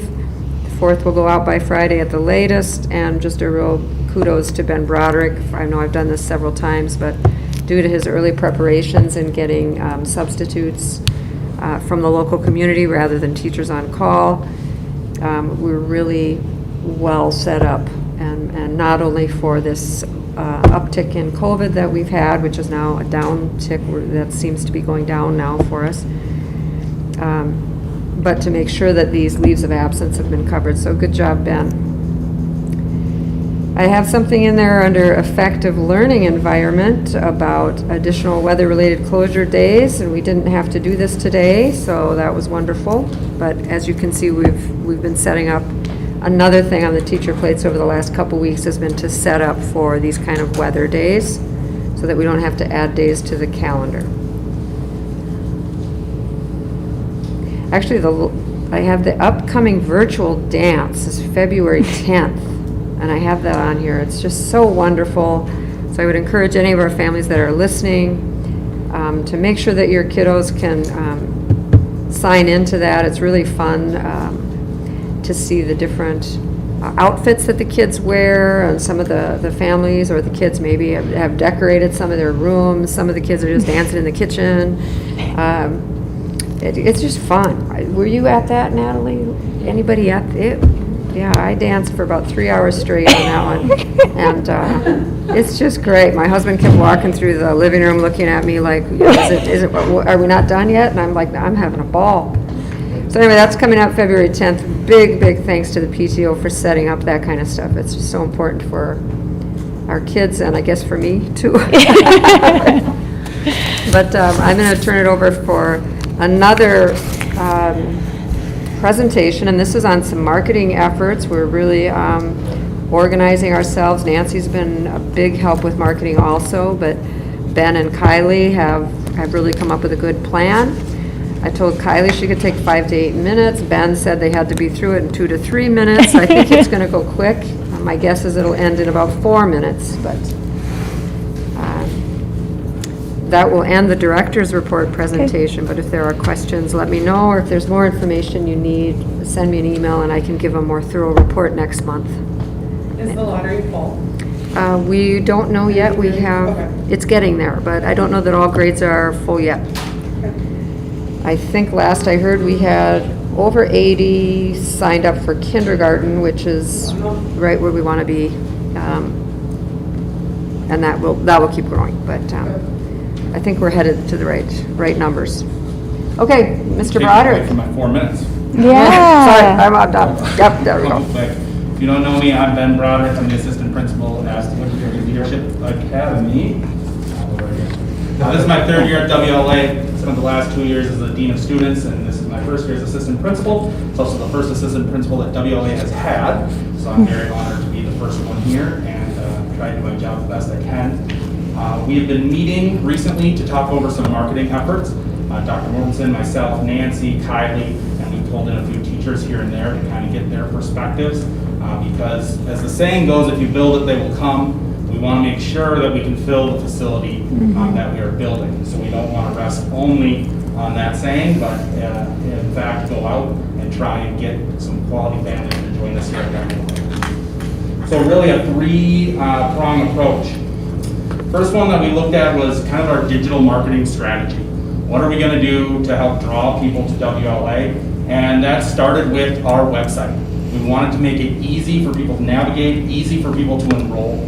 So we talked a lot with Nancy about this, as she does everything enrollment, and trying to figure out what our families need in order to enroll quickly and efficiently. And so we worked with Justin to update the website to do that.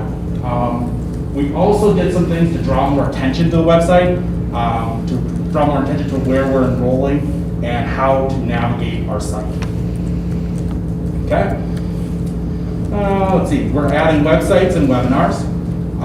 Like the presentation that Kylie gave a few weeks ago or a few months ago about core knowledge. We want to be able to have our families be able to access that when they go online. We are also approaching our Facebook footprint a little bit differently. Currently, we get about 30,000 people to view our Facebook in a year, and we're gonna go through some paid advertisement through Facebook to help up that number. Okay. One that I'm really excited about, we are partnering with SWCTC, which is the South Washington County Telecommunication Commission, Channel 18. They are doing a full feature on WLA, everything WLA, our history and our growth. So we had our first meeting with Ann from SWCTC and kind of laid out our plan for how that's gonna go. It will air in June right now for the full month on Channel 18, kind of on a rotation. So there'll be a couple other features in there with it. We also then get to own that property, so we can put it on our website and we can distribute it how we want to. So that's a really awesome partnership that we're excited about. We're thankful to Julie O's for helping us make that connection. Yeah, and that includes interviews as well as drones and pictures and... Yeah, Ann, who we met with, has her drone license, and so she's really excited to come into the building with drones and be flying them all around, kind of show a cool view of what WLA has to offer. She said she has some like goggle drones too, so you would walk around with goggles on and like you'd feel like you were the one doing it, but yeah, so pretty cool. So we're really excited about that project. We also are working to work with some partners for some marketing. We met, sorry, I got to put my notes for you. We met with the Health East Sports Center, which is a big establishment where a lot of our students participate, a lot of families that do not attend WLA participate, and we're going to partner with them to display a WLA banner in their facility. And we are hoping that as we work with them, that we can build a partnership, because we are going to, if you haven't been in their facility, they have a soccer facility and a hockey facility. They do not have basketball courts. So we're hoping to partner with them to maybe run some events at WLA using our new gym space in order to offset some of the costs of displaying banners and kind of help each other as we kind of go forward with that. We're also hoping to host athletic events here at WLA. We think that's one of the biggest ways to get students in here. Once they see our facilities, whether they're with another travel team or whether they're with another school team, they see our new facilities, they see what we have to offer. That's a great chance for us to advertise for ourselves. We're hosting Responsive Classroom, and we're hosting a couple other bigger academic type thing where we get more professionals into the building. We're going to be hosting that in 2023. So our goal with that is to get people into the building so they can see what we have to offer. Okay? And then just some other marketing tools that we're doing. We're trying to improve our school tours. Everybody wants to see the new facility. New facility isn't quite open yet. So we're working on what we have here. Obviously, they love coming up the third floor. They love seeing the renovations on the second floor. We really think our building is a selling point, so improving those school tours. We're working on Kindergarten Roundup. That's one of our biggest efforts to bring students in. I didn't bring it up with me, but I can show you. Nancy and Kylie worked together to put together shirts for our kindergartners this year that have our logo on the front. On the back, they say, "You are following a leader," which is going to be kind of cool. Get kind of our brand out there. We know that students and families, if they're wearing our gear, are walking billboards for WLA. And we know that if they're out in the community, someone might ask, what is Woodbury Leadership Academy? And then our families, we know, will explain it in such a way that we'll get many more people to come to WLA. We're working on new building signage. What is that going to look like from the road? What type of presence can we build? And then the final thing that's on here that I'm really excited about is we've started doing focus groups with some of our students. See what they want in a continuation of a school. What kind of programs do they want to have now that we have facilities available? What kind of things will help keep them staying at WLA for their whole career? So we're running those. Those are lunch groups that we're doing. I'm doing 5th grade and 6th grade right now, and then 7th grade will come up here soon too. Let me slow you down a minute, because those focus groups with our current students are basically lunch with Ben. I'm not sure if there's others involved in that. Yep. And in small groups of 5 or 6, so he can actually listen to them. What kind of sports, what kind of clubs, what are they looking for, what do they like about the school, what would they like to see change? Yep. So he'll be doing that down quite a bit. And then can you talk about Mandy's idea as far as having parents talking to other parents Yeah, you want to speak to your idea? Yeah. Oh, they were just asking me what I thought, and I was just explaining how powerful the word of mouth is from somebody that you know. And I thought maybe we could have incentivize parents to share a little snippet on Facebook or other social media of preference of why they send their kids to our school with a link to the enrollment site, and then for every family that does that, they go into some kind of pool for a gift card drawing or something. But I just feel like that is typically what's powerful to me when I'm working through decisions is hearing it from someone who I know and respect, and hearing from them why they send their children to our school. So we're going to mobilize our kids, our staff, our parents, our facilities, local facilities, radio, and then we were also just featured in WLA magazine. Woodbury magazine. We have our own magazine now. Yeah. Really good job. Questions or added ideas of anything, marketing ideas, especially you, Shannon. Get those ideas to us. This is really good stuff, by the way. Since we're on the marketing topic, I'm going to go way out of the weeds for 1 second. Okay. I've seen a lot of presentations tonight. We should have like standard templates. I was just talking to Nancy about that before we started the meeting, because I asked for one. I know. I think we can do that really easily. I think that's going to be something to put on the... Just branding across the board. Yep. I mean, Yep, get our logo out there as much as we can. Mm-hmm. Cool. All right, thank you. Thank you. Okay. Okay, I believe we are ready for our audit presentation. Bonnie, I see that you are online. Brenda, I'm not sure if you or Bridget want to introduce Bonnie or if you want her to introduce herself. But thanks for being here, and we're looking forward to hearing about our audit results. All right, and I can introduce myself. That works, and then let me share my screen, and I can pull up the. But Brenda, feel free. If you want to do an intro, I'm on board for that too. Do you want to do a bathroom? Yeah, Barney. I don't know if I'm going to say this right. Schweiger? Yes, it's very close. Yeah. Barney Schweiger, with Aldo, and she prepared the audit for the school this year, and so I'm going to let her present it. Great. Start at the beginning of my presentation here. So I'm going to go through a presentation that's really a summary of the very detailed audit report and then also our management communication.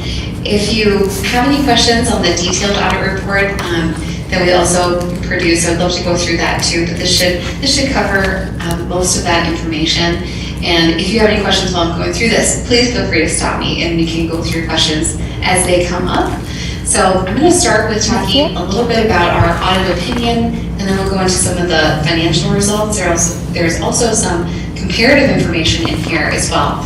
So first, a little bit about the more technical side of the audit and what you engage us to do. So you engage us as an independent public accounting firm to provide an opinion on your financial statements. Those financial statements that are produced, they really allow outside entities, banks, parents, other people who could be interested in your financial position the audit opinion allows people to put trust in your financials. So the audit opinion is required by state statute. You have to have it done, but it's also a good tool for those that are looking at your financial information and knowing that it can be relied on. The audit opinion tells users of the financials that they're reasonably free of material misstatements. And so what we come in and do to provide that opinion is to gather audit evidence about your different financial balances. We also review internal controls, your processes and your policies, and make sure that those are being followed. Internal controls are very important to your organization. We don't specifically test them, but we do gain understanding and walk through them to make sure that if there are any issues with your internal control processes, that could lead to a larger financial risk. And so this year when we were looking through the financial information and then also internal controls, we did not see any issues that needed to be disclosed. And so it was a clean year on the financial side, and we did issue a clean or an unmodified opinion. So no issues there. And then as far as legal compliance goes, as a charter school, you have to comply with a lot of different state statutes. You're a nonprofit entity, but you're also a governmental entity in the eyes of the state of Minnesota. And so you have to comply with different state statutes that we do various tests around, things that range from how your cash and investment balances are set up to how you pay your bills and run your board meetings, things like that. So no issues there either. So on the technical side of the audit, as far as findings go, we didn't have any, so it's really, really good, clean audit year. All right, so I'm going to go through a few charts that take a look at your fiscal year 21 and historical information. And again, if you have any questions, please feel free to stop me as we're going through this. This first chart looks at your student count compared to your general fund spending. So your general fund is the main fund of the school. That's where the majority of your revenues are collected and the majority of your operating costs are. And so you can see from fiscal year 20 to fiscal year 21, you did have an increase in your student count. And then your spending per student was relatively consistent. And so it was $9,800 in fiscal year 20, and then your spending per student was about $9,600. And then here's a look at your general fund balances. And so in that operating fund, it's helpful to think about your year-end reserves in terms of how much do we have to cover our operating costs. And so for fiscal year 21, you had a pretty nice increase from the prior years, which were all fairly consistent. And then fiscal year 21, that did bump up. So, and the school does have a minimum fund balance policy of 20%. So you're always striving to have 20% of your fund balance in your reserves. And then when we look at this budget to actual statement here, you can see a couple of reasons for that increase in fund balance. And so your revenues came in slightly under budget, but so did your expenses. And then your expenses came in under budget, less than your or more than your revenues. And so you were able to increase your operating fund balance there. And then there was also a loan that was issued. It's expected to be forgiven. And so you have that PPP loan also increasing your fund balance as well that was used to cover some costs. And then here's your general fund revenues per student. So just looking at the breakout of what are your different funding sources that you have coming in, and how does that compare to prior year. So on here there's a few different numbers in this table. The first row is telling you what your current year revenues per student is, and then right underneath it is the prior year for comparison. We've also included information for Region 11, which is the metro area, and then the statewide average. These two bottom lines are just for charter schools, not all schools, just charter schools. And what we've done is we've taken information provided by the Minnesota Department of Education for all the charter schools in the state, and we've averaged those out for both the region and the statewide average. And just one note on that, you can see that the state sources and the federal sources are lower. And then I would just encourage you to think about this in terms of that spending per student that we saw on one of the previous slides. So even though the region and the statewide have higher revenues per student, your guys' revenues per student are right in line with your spending. And so just a little bit of food for thought there when you're looking at these numbers. And then here's a look at your general fund spending by object code. So object code is just another way of saying the types of costs that you incur. And so the majority of your budget here you can see is in this salaries and wages and employee benefits. So kind of right along those lines that you would expect. And then here's another look at your general fund expenditures per student. So this time what we've done is we've mapped out all of those charter schools in the state on a percentile range to see, okay, where does really everybody fall in terms of spending per student? And then the orange line down here at the bottom is your guys' spending per student. So it's been relatively low compared to other charter schools. Switching gears a little bit, I wanted to throw in one chart on the new building company. And so there's the Friends of WLA organization that issued the bonds for the really exciting project and school expansion there. So you can see here what the debt service requirements look like over the next 10 years, and so this is your principal and interest payments that you can expect to pay. And there is a large balance left over at the end of fiscal year 21 for construction costs to be incurred in fiscal year 22. So this big fund balance right here, the 11 million, that's expected to be spent down quite a bit. And probably already since it's January and I'm talking about June. So. All right, and then here's the cash and investments by fund. And so this is just a look at your general fund and then your community service fund added in there. We like to include this type of chart because it just illustrates that you have a cash balance, but it's really broken down into two separate pieces. Most of it is general and operating and available to you. And then you do have a community service fund that has a very small amount in it. And then just a couple more comparison charts to show you. This one's looking at your fund balance. So on one of the very first slides that we looked at, we saw that you had it was around 20%, your fund balance was around 20% for the last 4 years, and then it jumped up because of some favorable budget variances and also that PPP loan that was received to cover some costs. And so you can see that on here as well. And then this compares it to the other charter schools in the state, and then also the region, that region 11. So you can see you have been quite comparable to those other averages, and then this year it did jump up as well. And then another percentile chart to show you, and this one is just for the main education program. So in the elementary and secondary ed program, this is where a lot of the teachers' salaries are, where kind of the big chunk of your costs sit as far as your budget. And so you can see here how you've compared. And again, this is similar to one of the first percentile chart that we looked at, where you're on the lower end of spending. And then here's a look at your special education program, and you can see here, again, similar, it's on the lower end of spending per student. And then we've just included our email addresses on the last page of the presentation, and want to make sure that you have access to us and can email us at any time. We would love to hear you for questions on the audit or any other concerns that you might have during the year that you feel that you need to reach out to us. So we're always available for discussion. And I would love to take any questions that you might have. Bonnie, this is Kathy. I just want to say thank you. It was a good presentation, and I haven't seen or talked to you for a year now, and you don't even look a year older. I don't get it. So, but really nice job.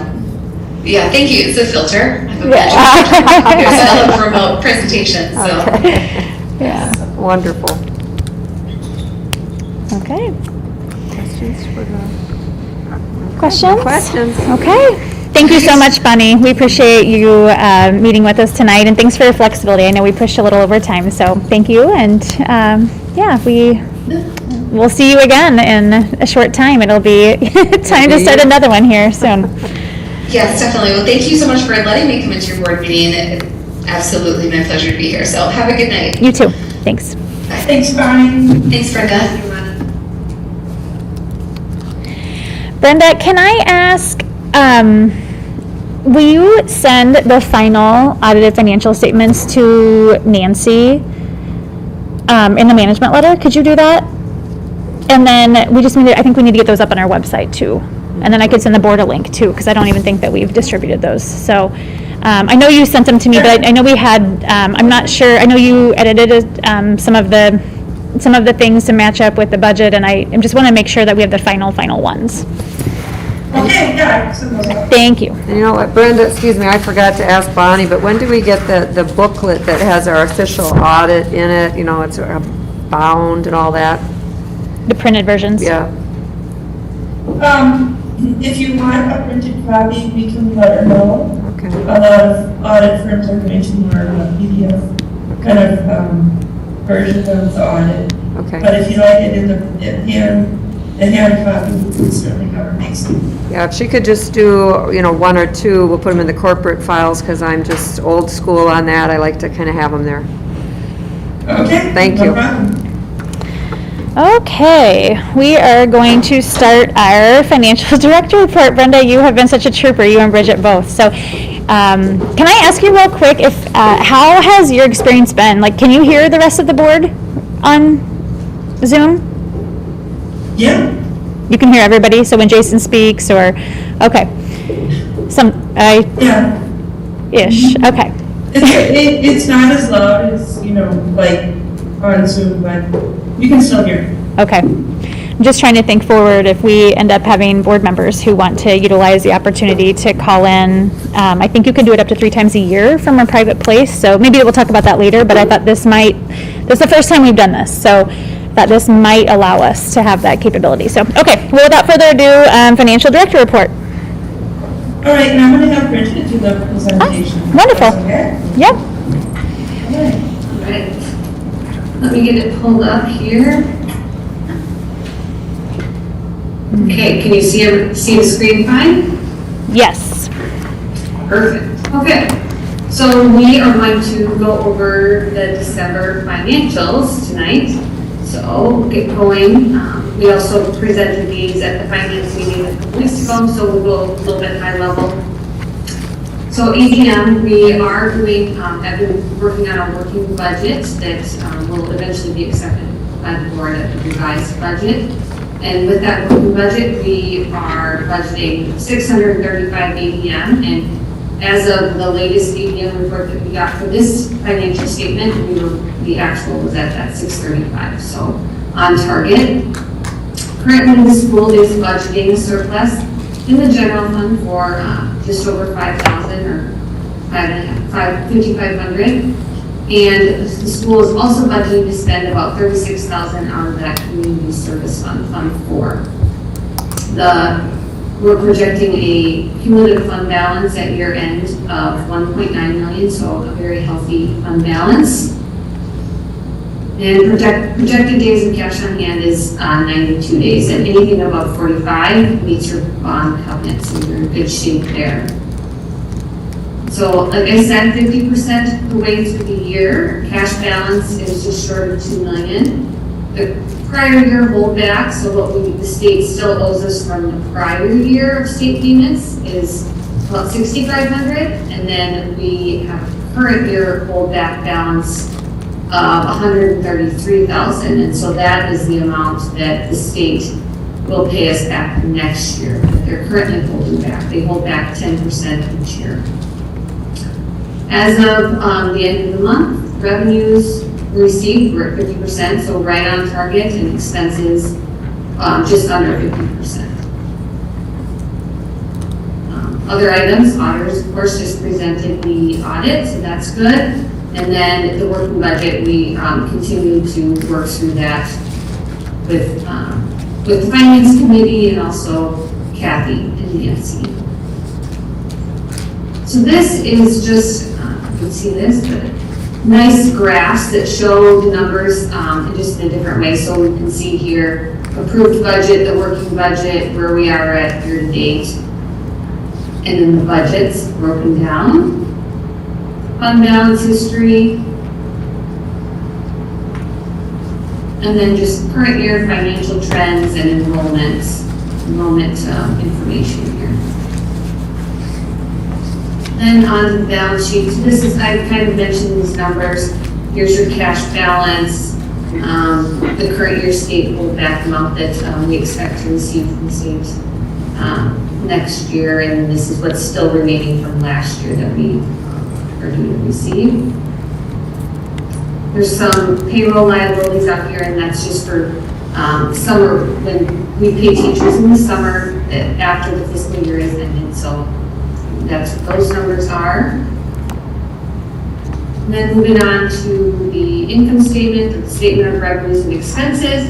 You can see here total state revenues right on target. We've gotten 50%, so that's that looks good. And then the federal revenues, and those are basically those we have expenses and then we can submit for reimbursement. So expenses will always equal revenues at the end of the year for that. Because as we spend it, we can submit for reimbursement. Your expenses. So this is what we've been, tweaking with the working budget. But things are looking good here. We have a few lines that I think we talked about at the finance meeting that we're going to look at to adjust in the working budget to make them more in line. And there's that community service, so that's your fund for, and they're showing the equipment that we're budgeting or that we've spent and that we had budgeted, so that's matching up.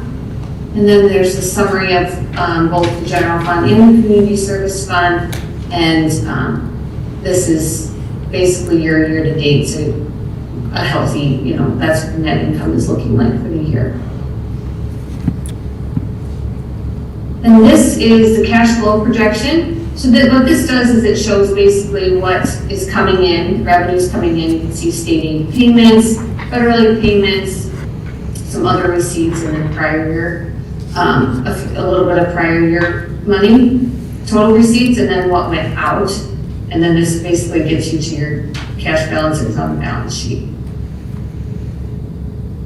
And then this is a breakdown of contracted services. So Objects 305, and this was on the expense, on the revenue and expense statement that we looked at, but it just breaks it down into a little bit, so you have a little bit more detail on what's being spent out of that. So that's the financial statements. Are there any questions about those? And if not, I can move on to the management report. Yeah, Bridget, if you'd slow down, I referred to that ESSER 3, that new 122,000. That's not in this budget until we start spending it, is that correct? We can budget for it, but I don't know if we've submitted, if we've gone out and accepted it yet, like submitted the application and submitted. Okay, yeah, I don't think so. I think all that is due by the beginning of April. So I just wanted to be clear to the board that we'll get some additional money then dumped into this budget at some point. Is that right, Mandy? Depending on what fiscal year we decide to use it. I think I'm saying that right. So if we don't use it till next fiscal year, then it wouldn't go into this budget, it would go into next year's budget. Okay. Yeah. All right, thank you. Yep. Okay, so we'll switch over to the supplemental reports. And so what this does, these are just some reports from the finance system that show, basically it's a full picture of expenses that went out. So payment register, so this shows all the payments that went out in December by wire or BP is bill.com. So it's just how invoices are paid. So this shows the detail on that. And there's a little bit more detail that references back to these expenses. So this is the detailed payment register by check. So this will give you a little bit more detail of the expenses shown in the report above it.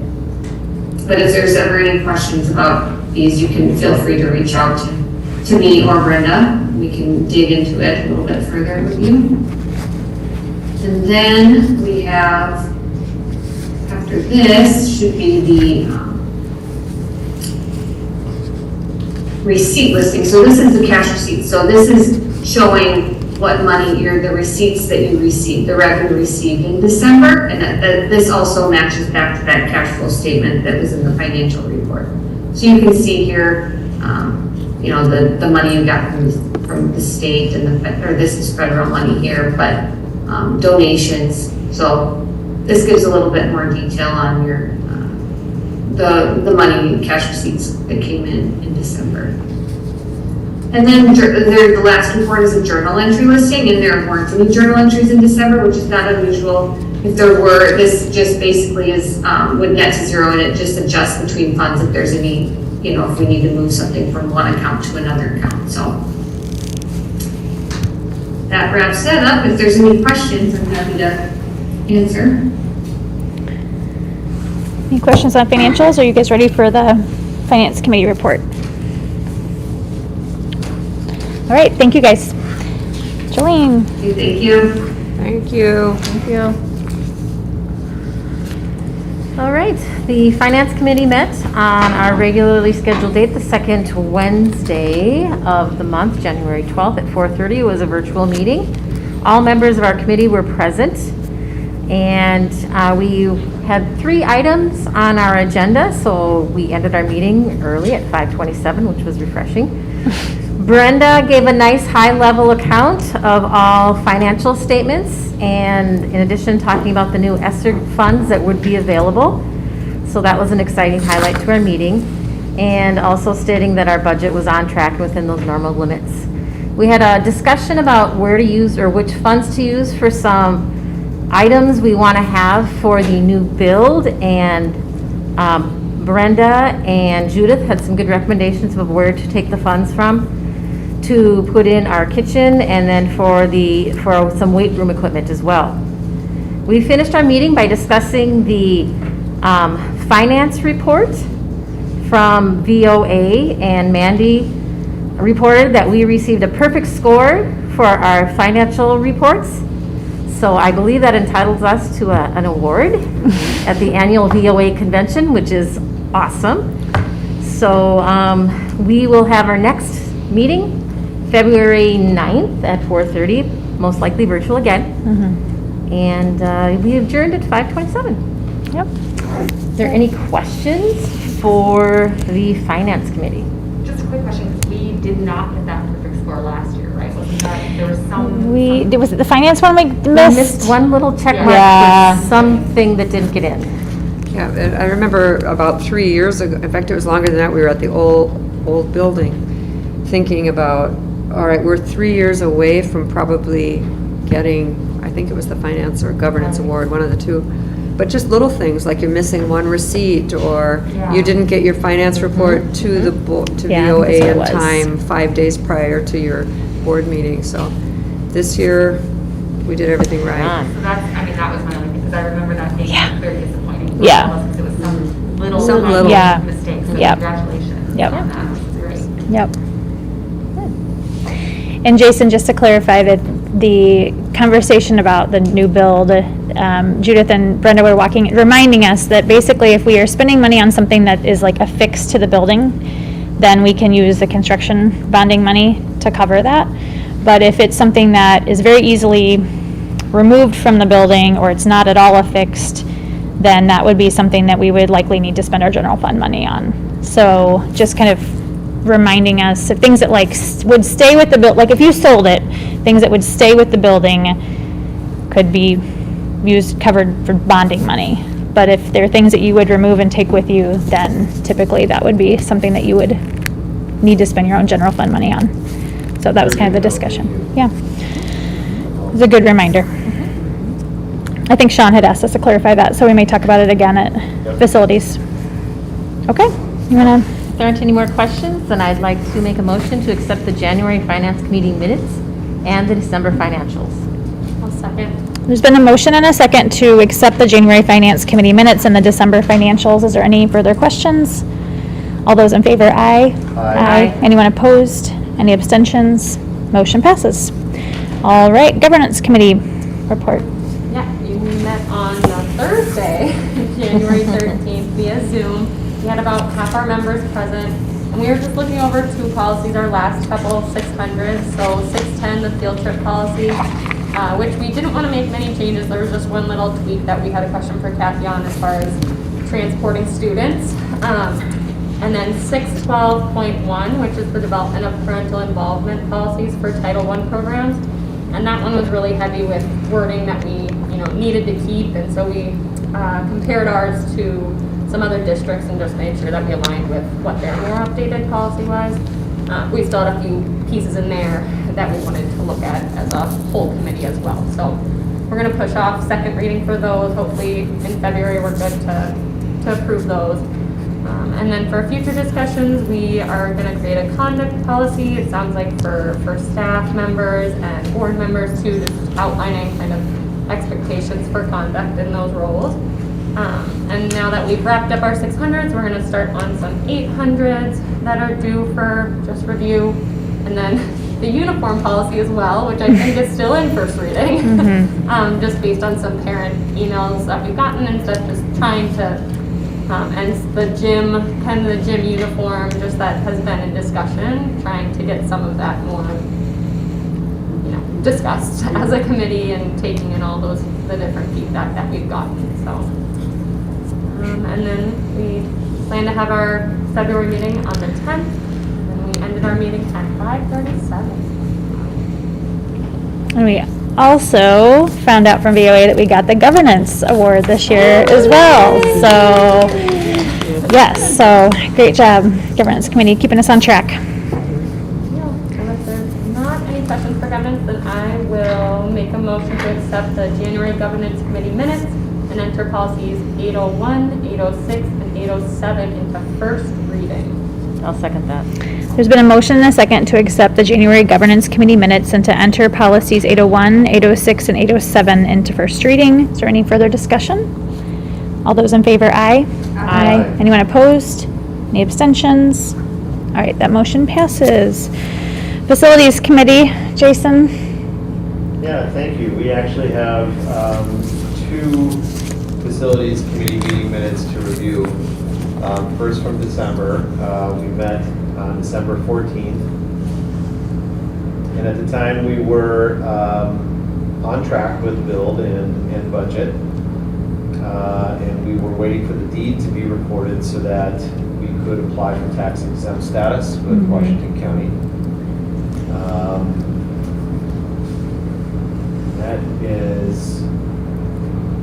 That's about it for updates from December. They were working on closing everything up so they could continue to do work inside, which has taken place now.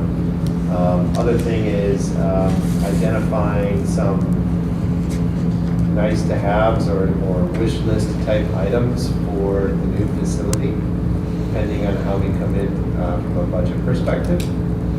And we've been discussing ways to identify what would be a good fit for our school and our school community. And I'll talk a little bit more about that in January's minutes. But are there any questions around December, or I can jump straight to January? December's facility committee meeting happened the day before our board meeting because we moved our board meeting up because of Christmas. So it just happened that they didn't make the packet. So, so they're included this month. Yep. And there you go. The January meeting was on the 11th, and called meeting to order at 4:32. Everyone was present except for Mr. Sharp. We also had Sean Smith and Craig Kepler on with us as well. Tax exemption status, we were able to file the exemption application. So that is in process right now. There's also a value appeal that's underway based on what our taxable value of property was originally listed at versus what we believe it should be. So there is potential for a refund. We don't know what that amount is or what that looks like yet, but that is also underway right now with our attorney. Jim is still on budget, and we are still looking at a list of would love to have in the gym type of items, like a weight room, like other things, right? And determining, like Mandy just said a minute ago, from the finance committee perspective, what items are affixed to the building, what items are not. So, what can we easily include into the design, utilizing our build money versus having to pull from Fund 4 or some other fund location.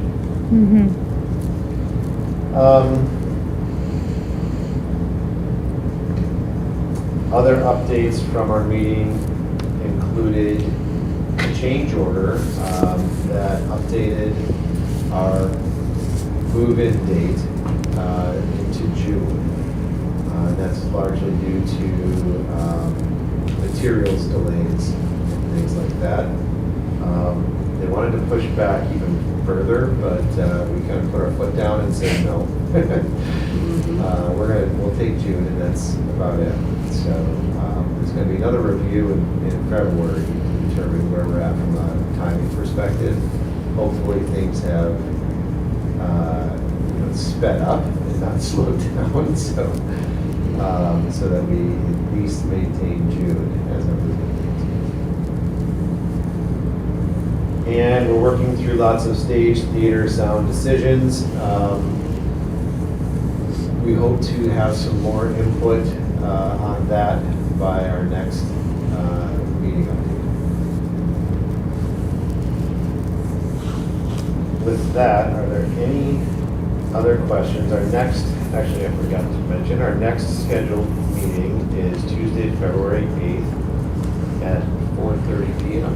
And it will likely be virtual unless we can get people here for a tour. So, any other questions for the facilities committee? I just want to say that I appreciate you and Sean kind of keeping the pressure on. We'd really like to get teachers actually packing some of their boxes, moving them over before they leave, which is early June, as well as starting to be doing some tours. So. Yeah, and that was my big thing when they came back and said, no, we're looking at June. I said, well, that won't work because we need to be doing tours for potential new families. And they said, oh, well, you can still get in. You just can't take possession of it until June 1st. I was like, well, okay, I guess that's better, but we still don't want to push that any further than we need to. Yep. It was definitely fun to drive up today and be like, whoa, like Yeah. a building. Yeah. So that was exciting. Not just a hole in the ground. Yeah. Are they still doing that concrete, I think it was a concrete form around the top of it to kind of match what this building looks like, or has that been scrapped? I don't think they are. I think it was $60,000 to put something around that top. Remember the top of the second building, this kind of architecture detail that Yeah. I think we said we didn't want to spend the money on. I was just curious. I couldn't remember if that was going up or if it's just going to stay flat like it is. I'll have to look at the renderings. I think I recall what you're speaking of. Yeah. And let's address that in our next meeting. Sure. If we do have leftover money, and that's something that we can still accommodate. I don't know if we can. It Yeah. that decision may have needed to have been made when they made the precast panel. Yeah. So, well, it doesn't hurt to ask. Yeah. At one point in time, we talked about putting it on 3 sides and not doing the back. Yep, we did. I just can't remember where And that. it, and it may already be in the plan. I just don't recall. Yeah. Right. You do. Thank you. But good question. And before I ask for a vote, I just want to close the facilities update with one moment of reflection. Oh. That I just can't believe we're here right now. Yeah. Having this conversation. Every time we do the annual meeting, it brings me back to when we started this journey, not just with the school, but with the physical location of the school as well.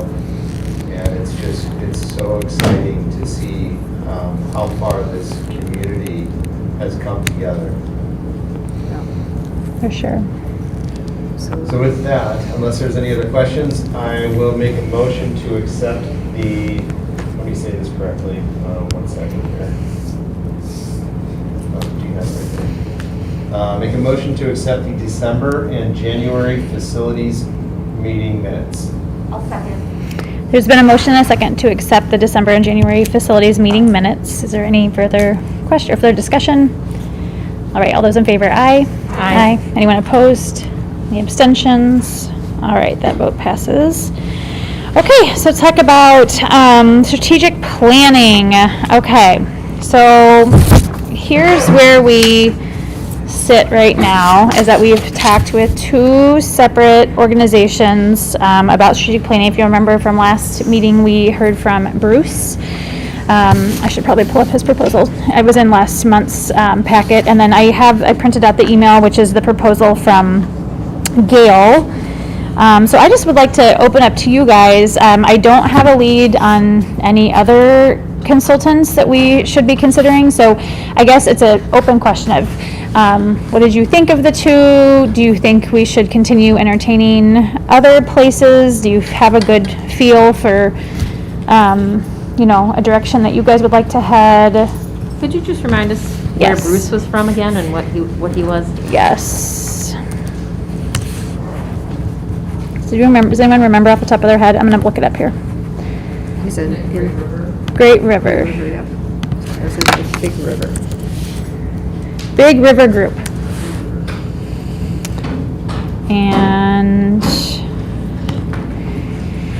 so some of the things to, I guess, talk about as we work through these two proposals would be timing and cost, and scope, right?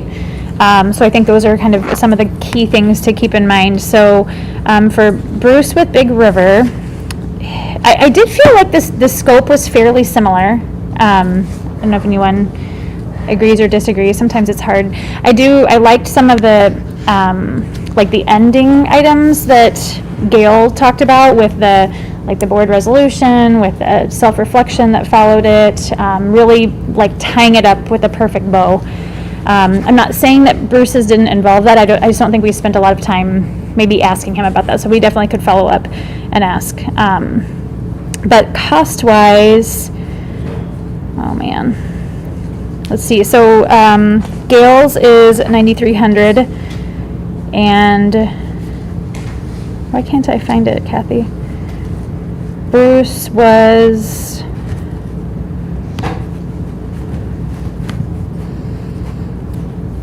less, but now I can't. I think you found it. You found it? I found his sheet, 7720. Okay. 7,720. Okay, thank you. Do either group come with recommendations from other schools that you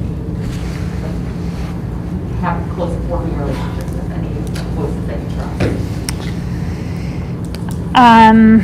I would say yes. I know a lot of schools that have worked with both of these groups, and nobody's unhappy with either one of those services, I would say. I've worked personally with Bruce, and he's just very direct and straightforward. I think Gail would be too. I think hers is a little more canned or scripted. But I don't know, what's your experience, Shelby? Have you worked with either group before? No, we haven't, only been there for 2 years, so we haven't, our board hasn't explored either. I don't think this board could go wrong with either candidate, whichever one you picked. Are we okay with the two candidates that we have? Do we need a third? I feel like it looks like we're getting pretty much the same thing from at least two of them, that I don't know if it'd be dramatically different.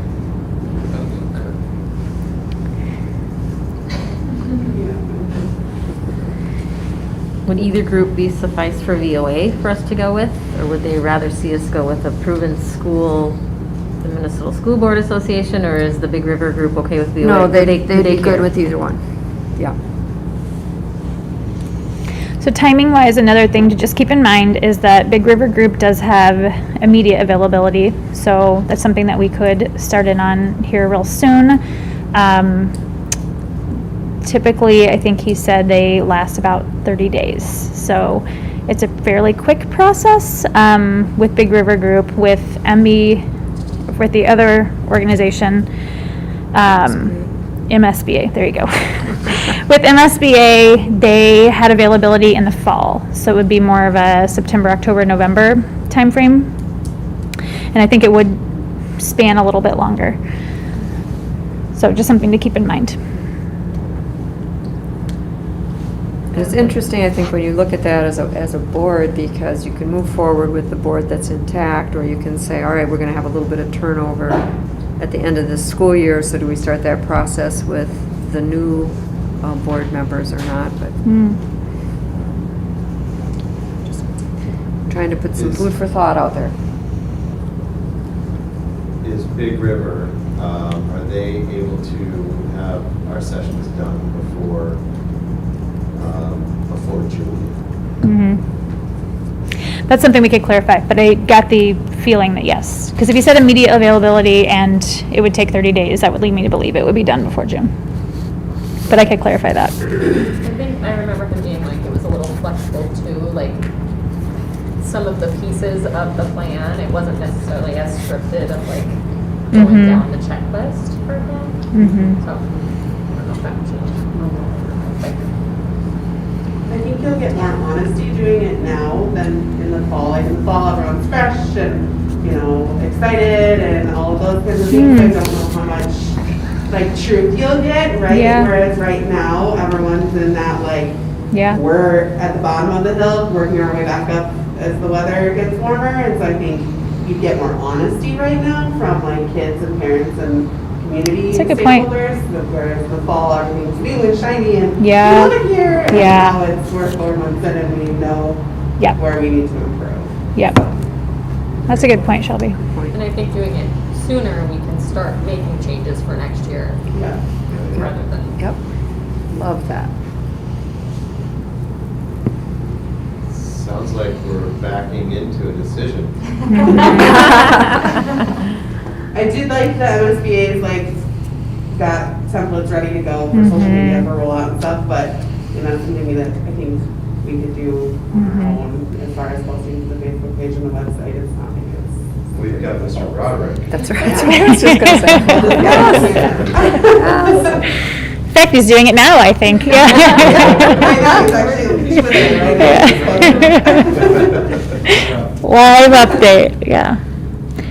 Okay, are we feeling like we want to make a motion to go with Big River Group? Does anyone have further discussion? No, I mean, I wasn't here for Big River Group's presentation, but from what you're all saying, I always value someone who's direct and honest more than a planned or fluffy type of presentation status. So I would rely on your recommendation. I've been here for that presentation, but it all makes sense to me. Ryan, do you have any thoughts? You've done a large share of kind of sourcing some of the consultants. I don't. I think I've shared my thoughts and I have appreciated hearing other people's perspectives. So. Yeah, okay. Okay. I'm grateful that you got the ball rolling again on strategic planning. Yep. It's a few meetings ago. I think it'll be really good for us. I really do. Okay. I'm going to make a motion then to move forward with the strategic plan proposed by Big River. Sorry, I ended that like a question, but it didn't. It should have been more of a statement. I thought I might have more to add, but then I realized that's all I really needed to say. So, okay, there's been a motion and a second to move forward with the proposal from Big River Group for strategic planning. Is there any further discussion? All right, all those in favor, say aye. Aye. Anyone opposed? Any abstentions? All right, that motion passes. I look forward to being in touch with each of you. And if you remember correctly, he said he would, one of the parts of the process was reaching out to each board member individually. So if you do hear from Bruce, that is what that is. So I'm not sure how fast this will get kicked off the ground, but I'll reach out to him tomorrow and let him know. And I also will reach out to Gail and let her know too. She did ask for that courtesy. She had kind of penciled us in to sort of hold space in case we did move forward. And so I had let her know that we would reach out to her either way. So I'll do that tomorrow as well. Okay, I'm excited. This is going to be great for us. I forgot about that with Bruce, but I really do like that. That's the difference between him and Gail. He said he would reach out to each board member individually. I think that we can't go wrong with either one. Yeah, I agree. As far as we're going through the process. Yeah. Okay, I don't know what I did with my agenda. ICT team update. ICT team update, okay. So we're continuing to meet weekly.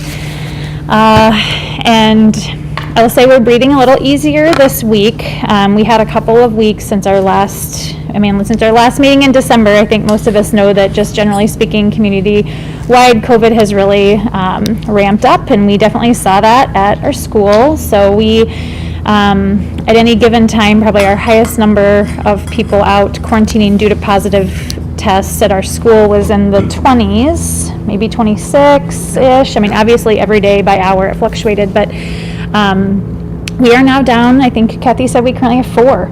Yep, 4 students and 0 staff. So we started this week with 2 students and 2 staff, so it just really dropped. So Yeah, we had very kind healthy of school environment. 26-ish 3 weeks ago, then we were, last week was kind of like 11, and then now we're way down. So, yeah, so we're just making the best best right decision that we can as a group, but we'll see. I'm not sure what the future holds. I mean, I think they're saying that they're hoping, I mean, certainly our little study we have going here seems that the peak has already happened and we're on our way back down, but I think people are saying that community-wide, but I'm kind of surprised it's dropped as fast as it has, so we'll just see what each week brings. Yes? Just a question, this is not a loaded question, my intent is not this. I'm just curious from a state perspective, when we established the ICT, yeah, it was after a recommendation from the state, I believe. Yep. And I'm just curious, is that still their recommendation to maintain an ICT? And I think it's good that we have it regardless, but do we have any idea of, are there triggers that would spin down the ICT? Or are we just going to kind of keep it rolling until we see consecutive, months or whatever of no issues? Or what does the horizon look like? I think it's a great question. We don't know what it looks like.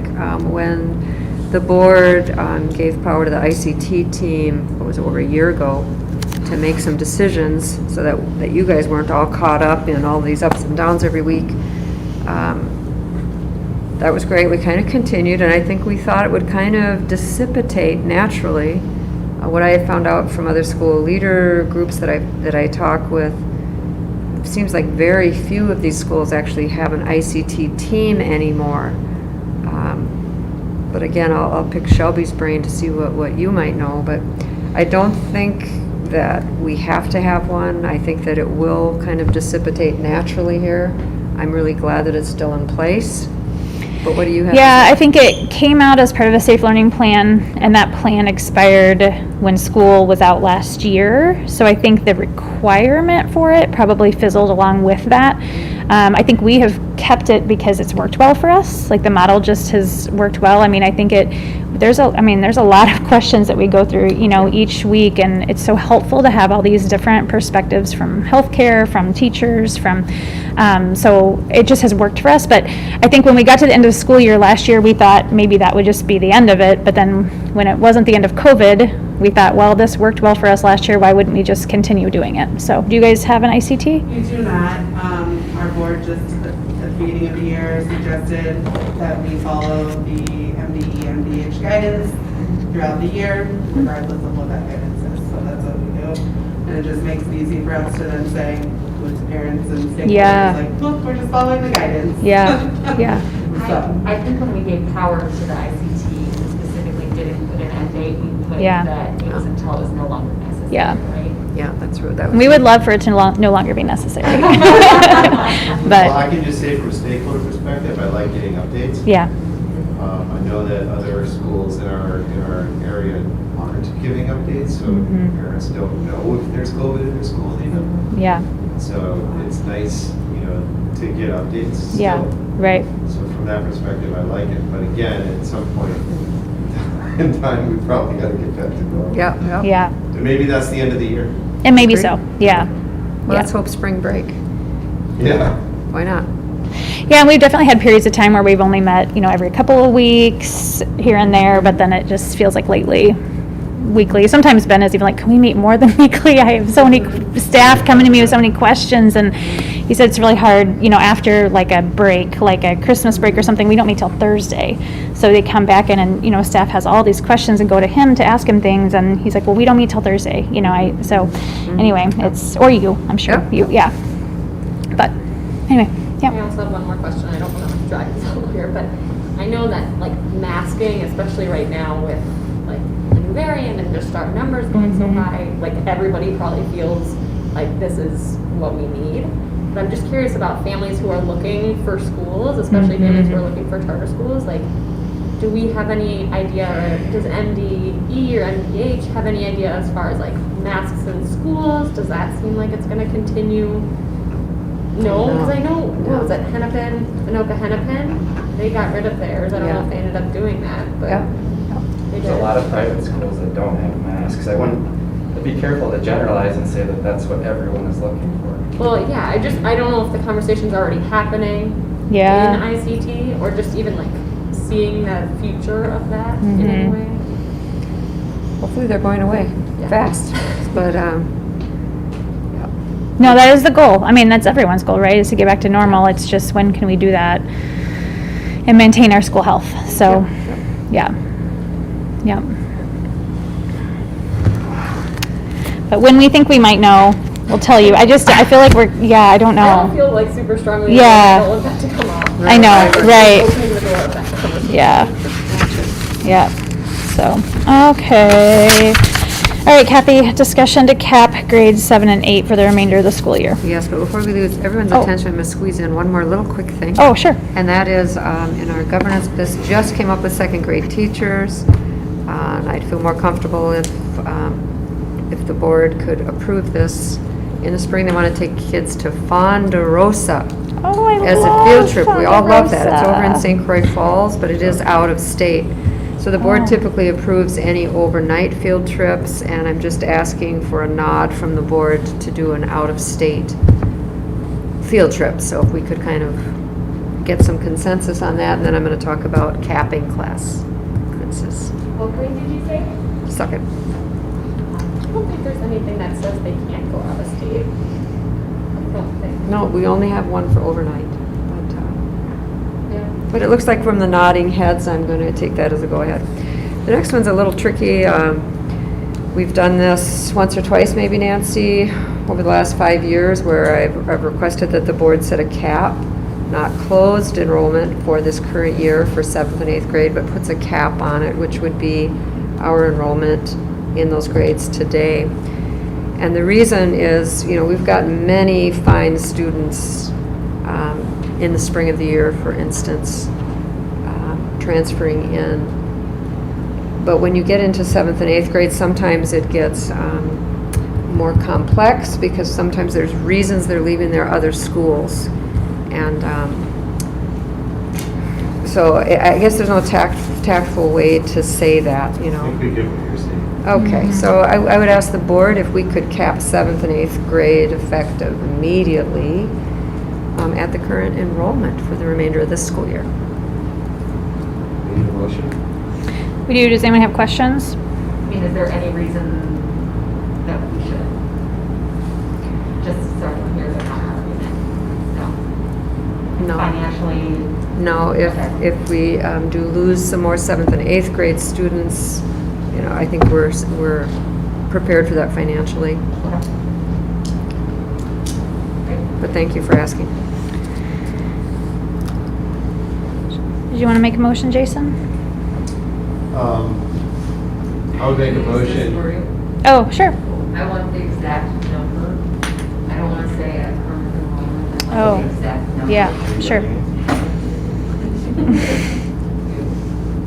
I'd like to make a motion to cap enrollment for grade 7 at 42 and grade 8 at 23 for the remainder of the 2021-22 school year. I'll second that.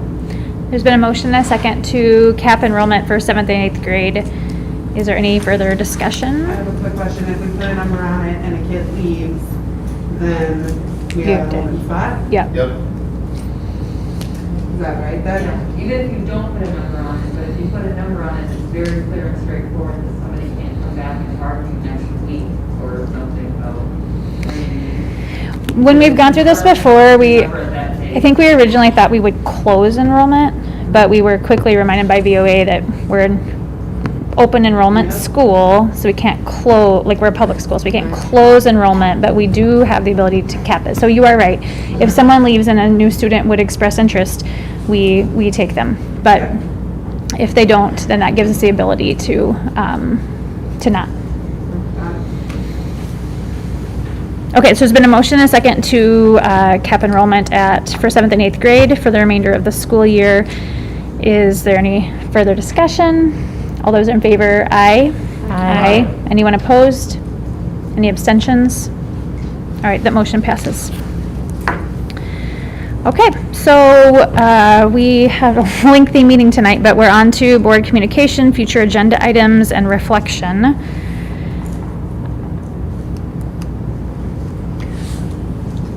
I mean, this reflection for me, it was a joy to see the teachers that we saw today. All 4 of them were amazing, and it's just a reminder of what a special place this is and how lucky are the kids that they get to see in the classrooms every day. So thank you for adding this element to the board meetings. I can't tell you the joy that it sparks. So. Yeah. Yes. Are we doing assemblies again yet? Not yet, but we will. We were just talking about this too with kindergarten, how we miss seeing everyone. So hard. I think mainly because we don't have a space to do them. So when the gym is done, that will be the space. There's space, there's parking, and it's just a lot going on with that construction, and there's masking and who can come in, but I think we all miss it immensely. How did you guys feel about the computers? I would have, now that they're going back, I would have had the 7th, 8th grade team put their presentation over here, because the sound was coming from over here, I think.